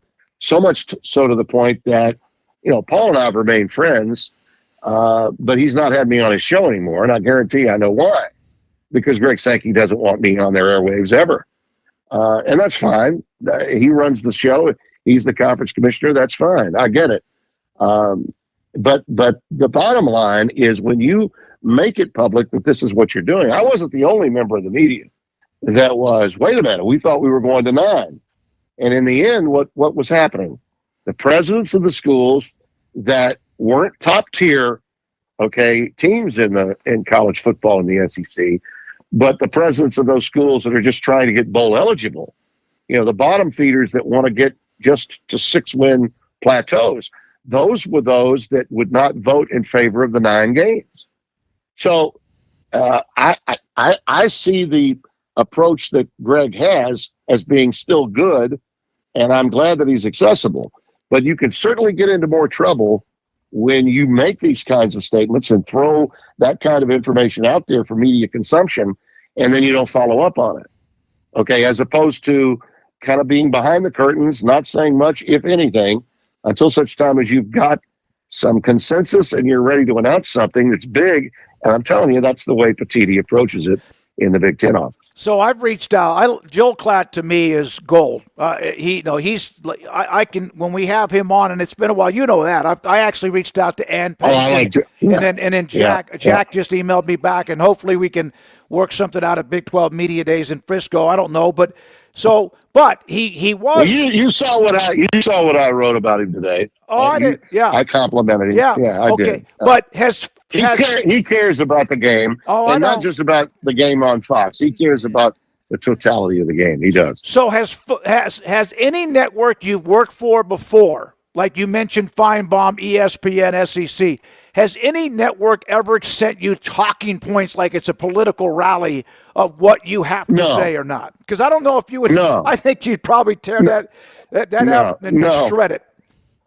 No, I've had my phone ring after the fact. Yes, but no one's ever told me, what talking points I need to take in. That hasn't happened with me. That isn't to say that it hasn't happened for others. It may have. There are some networks that will not let you do an interview unless you've cleared it through their public relations people. That happened. And that happens a lot, especially when there's a hot button topic centered around what's going on with your network and it's maybe acquired the rights and that kind of thing. And you have to be, I take my marching orders when it comes to that. But in terms of asking questions about issues that are related to the game of college football and the game's future, which is really what this is, no, that's never happened with me. I thought Joel walked a really good tightrope with the way he conducted that interview. I got a lot of information out of Petitti that I otherwise might not have had. And while I have Commissioner Petitti in my phone, I haven't reached out to him because I know he's got bigger fish to fry than to hear from me. I just know enough about him to understand how he's approaching this. And I think those that have taken shots at him because he's not, saying he's in the witness protection program, that kind of thing, I don't believe that. I just think they don't understand how he governs. There is a difference in the manner in which he leads. Tony Petitti's like one of those guys, and you knew one, David, I'm sure, either in school or somewhere that you've run across in business. Sometimes the guy that's the smartest guy in the room doesn't need you to know that. Yeah, that's true. That's the kind of guy Tony Petitti is, and he's been that way his entire professional life. And he's more than happy, I think, to see his colleague Greg Sankey take more of a lead role with the media, having more interviews and discussions with people that are in the media business. But at the same time, that doesn't mean that he's not involved. In fact, many times it's the guy that's not as verbal that is directing the course of action. Okay. And I think that's a pretty good marriage, I think the two of them have. I'm a proponent of the two working together. I really am. All right, last thing, and I got about 4 or 5 minutes. You have to go, and I have things too. If they do this scheduling alliance, which means the possibility of Michigan, Ohio State, Oregon, Penn State, whoever else against Alabama, Texas, and some of those guys are playing like Texas, Ohio State to start the year. That sounds great, but actually doesn't that block out the ACC and the Big 12 from having bigger games? They're the ones that need to play those teams. Even if they get their asses kicked, they need to play those teams. So could that block them out? And I'm not against a 3-loss team from either conference who plays a murderous schedule getting in the playoff against a team that might be 10-2. I'm not against that. But will that block out the ACC and Big 12 from having the opportunities, even if they get bloodied? Because college football conference powers sometimes can become cyclical. The Big 8 used to be amazing. The Pac-12 was amazing. And it doesn't mean it won't stay this way because of where football is, NIL, et cetera, the Power TV, et cetera. No. But you get what I'm saying? No, I do get what you're saying, but I think we're not talking about so many games potentially that could be played in this sort of intersectional Big Ten SEC alliance that's been thrown out there for us to consume. There's not going to be enough games to keep the Big 12 or the ACC from having those kinds of games, David. I mean, it's not. It's a good business deal, for the coffers of both rights holders to both the Big Ten and the SEC. That's why they're talking about doing it. Just like these play-in games, that sort of that's a little bit like what we're seeing now with these different leagues popping up across the pond with football, and it's become so popular. Playing in to be one of the 4 teams in the college football playoff, meaning that at the end of the year, you're giving fans more reason to want to watch games that really mattered. We already saw that last year at the end of the Big 12 season. How many games did Iowa State play well into the evening and well into the end of the season that really mattered in terms of whether they would get in the college football playoff or not? And I think we saw a lot.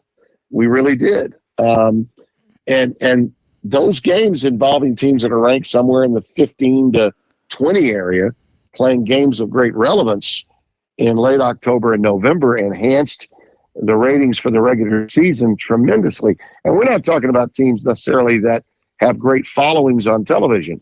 But the whole SEC Big Ten situation that we have seen created is only going to enhance the need for those schools in the Big 12 and the ACC to continue to do the same.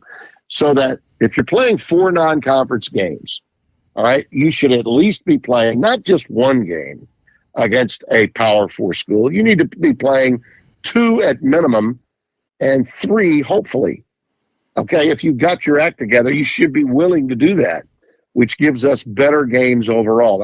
And that's not going to rule out everybody else either. There's still room. And the other thing, too, when you were talking about the Pac-12 and you were talking about the Big 8, what have we seen? Because of the conference realignment, we're basically still seeing Pac-12 teams in the Big 10, and we're seeing Pac-12 teams in the Big 12. So the regionality factor that you're talking about, whether it's dated or not, we're still going to get that, even though they're comprised of 2 leagues rather than 4. Tim, I know your schedule, like I said, it's juggling a lot of things from being a granddad to a broadcaster to thank you for your time, my friend. We can't wait to get you going into the summer, into the season. Tim Brando with us, 365 Sports.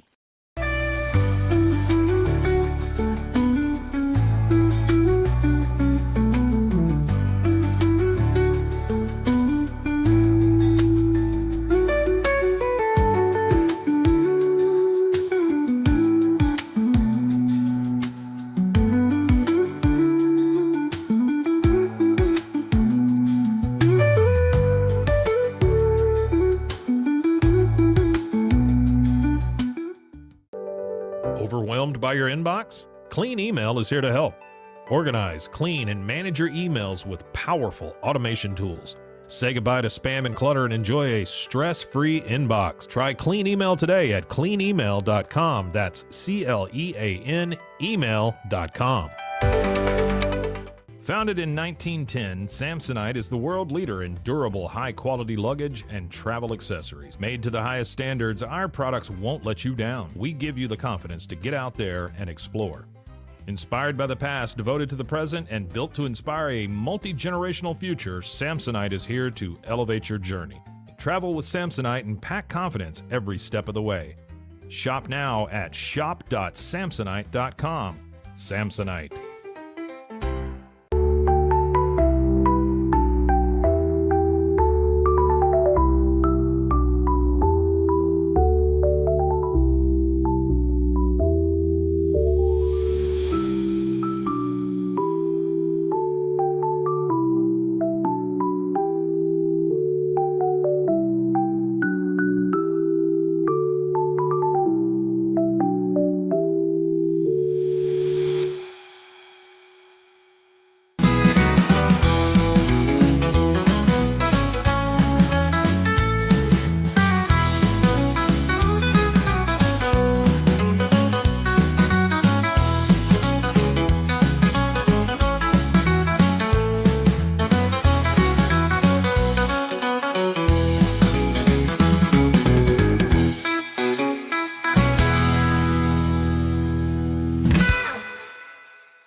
This is Paul Catalina's Top 5. Welcome into the Top 5. I'm Paul Catalina. It's 4th of July week. You want to think of, when I think of 4th of July, I think of flags. I think of our national anthem. And then I think of our sponsor, Flag and Anthem. Go to flagandanthem.com. Use our promo code 365sports. They're great, by the way. Check them out. I'm not kidding when I tell you I'm not one of these people who they just do an endorsement and then I slobber all over them. Their stuff is really, really, really good. Big 12 Transfer Newcomers Edition, the Utes. What is a Ute, you ask? Well, I will tell you 5 new Utes. Safety Donovan Sanders comes in from Texas A&M. Really athletic, really big, really strong. Again, an SEC recruit. Didn't fit into Mike Elsko's defense, decided to move on. He's going to go play for another team that is big on defense. That is the Utah Utes, and Donovan Sanders is a nice fit for them skill set wise. Number 4, wide receiver Ryan Davis. Skill positions on offense, super important for Utah this year. They have made big investments on the offensive side of the ball, and we'll probably talk about that this whole rest of the time. But they need guys who can go and get after the ball. Also comes in from New Mexico, knows the system, knows Devin Tampier. That's really important. Number 3, defensive lineman, Dylan Battle from LSU. Garrett, I'm sorry I had to bring this up. All good. We're good there. Just didn't fit at LSU, I guess. And really, we haven't heard Dylan Battle's name a lot over his time with the Tigers. But again, he steps into a program that develops defensive players really, really well. Something, no offense, that Brian Kelly and his staff maybe slipped off on a little bit. So if you didn't fit it at LSU and you want to go to a place that'll develop you into a football player, I think playing for Kyle Whittingham and the way he looks at defense, not a bad way to go. Number 2, running back Wayshawn Parker comes in from Wazoo. This was one of the best running backs in the country last year. And sometimes you get lost up in the Palouse there with getting attention, but he was a big-time player. He's played in some big-time games and had some big-time moments. He comes into a team that needs some explosiveness out of the running back position because he has to highlight the big get. Number 1, quarterback Devin Dampier. Devin Dampier is going to be a player in the Big 12. I will stake my reputation on it, kind of. Look, things do happen, but he fits this conference so well. He's super athletic, dual threat, passes and runs really well. Knows the offense that he's coming into because he follows his offensive coordinator. Got one of his best receivers to come with him there to Utah. This is setting up really well. The Utes were really not that bad of a team last year, except for the black hole at quarterback they had over the last couple of years because of all the uncertainty surrounding Cam Rising. That uncertainty is gone now. This is your starter. This guy can play. He is fun to watch. And if he hits, they could very well contend for the Big 12 championship. Devin Dampier, I am a big believer. This is a great get for the Utes. That's going to do it for us. Smokey has Andrew Villade's polls, and I'm spent. Thank you, Paul. Very well done. Top 5, almost the end of each show, but not anymore because we have Andrew Villade in the polls that he puts up, usually one pretty quickly and another one midway through the show, and here are the results from them. Would you rather take the Bobby Bonilla contract or all of the money up front? We discussed this. 87% said up front or spread it out. That's what they've done. They spread it out. Depends on the interest, of course, the interest in the money and a Mets accountant life. 33. I said spread it out. This is like if you win the lottery, would you rather have the lump sum or would you rather get paid for 50 years or whatever their terms are? The annuity. I know it's for the lottery, I know it's better to take the annuity. I just don't trust the government to pay me all that money. Well, my question, 15 years from if I said 15 years and they're like, hey, guess what? Oh, we changed that under this last presidency or something. We're out. And I'll be like, no, I want the money now. So yeah, I think I'd take it all up front, but the theory is that you do have guaranteed payment every year and you also make more money by doing that as well. So you know what? My answer is would love to have the choice to do this in real life. That's what I would choose. Absolutely. No question about it. I was went to get gas. I guess it was yesterday evening after the show. And you see guys walking in or people walking into the scratch offs. And I mean, they're going at it. And what's the most, Garrett, have you ever done a scratch off? Man, I'm not a big gambler. I will not spend more than $10 on a lottery ticket. I every once in a while will just randomly get a scratch off and put $20 because usually you're going to get something back. Right. I don't think I've ever won. I've won like $100 one time, but most of the time, zilch. I've never done a scratcher. I've done like tickets and I've won like $12, hitting like 3 of the 5 numbers or whatever it is. But my mom used to do this thing where she would put lottery tickets in our stocking. Yep. I still get that every year from my mom. And I think I won $80 on one time and walked into a 7-Eleven, was like, here you go. I think we pretty much pay up, guy. I think we pretty much break even at Christmas when all is said and done between the few of us and somebody gets like a $5 and then somebody gets like a couple bucks and eventually it's all pretty much the same. But I think the most I ever won was it was enough to where I had to send it away to get the money. So what would that be, like a couple $100? It wasn't much more than that though. But it was on a scratcher. So Bobby Bonilla, what a life and what a day to celebrate every single year. Know you're getting a check for or a direct deposit at this point, I guess, for $1 million+ every July 1st for 25 years. That's insane. Just to think about it. And I don't know, has he done anything since he left baseball? Has he like been in a management position? Does he own a company? You guys look that up. I mean, I have no idea. I'm trying to recall if I ever see him anywhere. The only time I ever hear about Bobby Bonilla is today. I mean, that's the only time I ever recall really him being brought up is when this day in particular is being talked about, because I don't think he's really been out there unless I've just missed it. He's not like a big broadcaster. Look, the last thing listed in his Wikipedia page is that he participated in the Players Trust All-Star Golf Tournament organized by Dave Winfield and Joe Mauer in 2014. So, okay. If you had that, you'd want a place in Cabo, maybe up in Montana, and possibly somewhere in Europe, right? That's what you would choose, I guess. Yeah. No, Montana? I'd want a place up in the mountains somewhere, probably more Colorado than Montana. Yeah.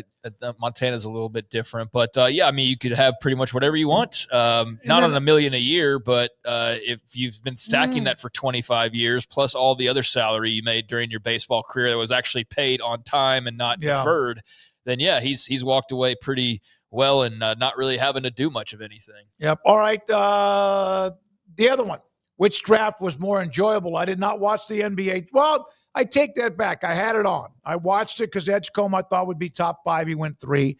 Was interested in that. I did not watch the NHL draft. Both had ups and downs. Just want the picks. 37% wins out on this one. I saw a lot of negative response. Now, again, you got to be careful because it's on Twitter or social media, but a lot of negativity when it came to the NBA draft. The NBA draft is just not really a good television product because of the way that some of the rules are set up. The NHL really did. I didn't watch the draft, but I saw plenty of highlights. They blew it out. I mean, it looked like it was fun, but I don't with the NHL, you're drafting college hockey players or signing guys from overseas that most people in the country have never heard of. Correct. Who was the number 1 pick in the NBA draft? In the NBA draft, it was Cooper Flag. Who was the number 1 pick in the NHL draft? The kid from Boston College, right? The kid from Boston. Yeah, but you get what I'm saying. Yeah. So it's hard. It's like, look, Major League Baseball draft, and I love baseball more than either the NBA or the NHL. I'll watch a little bit of it, but once you get past about the 17th pick, you've stopped hearing of people. We get like the Omaha All-Stars, basically, or some of those seniors that you saw just play in the College World Series that you get excited about, or like a Paul Skeens a couple of years ago, that those types of guys. But baseball's just so long and drawn out. When you're telling me, with the 20th pick, you're taking a shortstop from Alameda, California, he's a high school kid. Luis Ortiz or something. You're like, okay. Yeah, I don't follow California high school baseball, so I have no idea. There's been a handful of players that went to high school around here that were not bonus babies, but possible first or second round guys that I kept up with at that time. Yeah, the difference is also that you just don't. I mean, the NBA draft past the middle of the first round is are these guys going to make the team? Yeah. I mean, are they going to even be here in a couple of years, especially second rounders? I don't know if it was a good idea for them to split that up over 2 nights. I guess we'll see over time, but I did not catch much of the NHL draft. I think that's very niche to really be into that one. The NBA draft, I enjoy the lottery part of it. And after that, I think I said last week, I was just checked out after VJ went, which that was only at number 3. So which draft was more, I guess I'd say NBA, but I'm mostly D. I just want the picks for anything. Amanda likes to watch the NBA. Like last year, there were no Kansas players this year that were getting picked anytime. So every year she wants to see when the Kansas players go. And then we'll watch it until then, but Ochai Agbaji was a late first-round pick, and he's already on his third team because those guys get traded around as part of we're going to get Damian Lillard. Okay, well, you have our first-round draft pick from a year ago. He just moved in his apartment, so that's going to suck for him. But now he's going to Toronto, and then coming back to Toronto to Milwaukee is this. Pennies. The NFL draft is by far the most superior. It's not even close. Much everything else NFL, they do it the best of the best. We will keep the Sam Levitt quotes for tomorrow, Garrett, and also the Alabama SEC schedule. We got one more of the conferences to go down day by day to look at their schedules. I think also like Sam Levitt, I'm going to start making an enemies list. Don't give up. It's a teaser. I I love that article. Pat Forty never has ever returned a text from me. So I just sent him a thumbs up, like, thank you for not even saying no.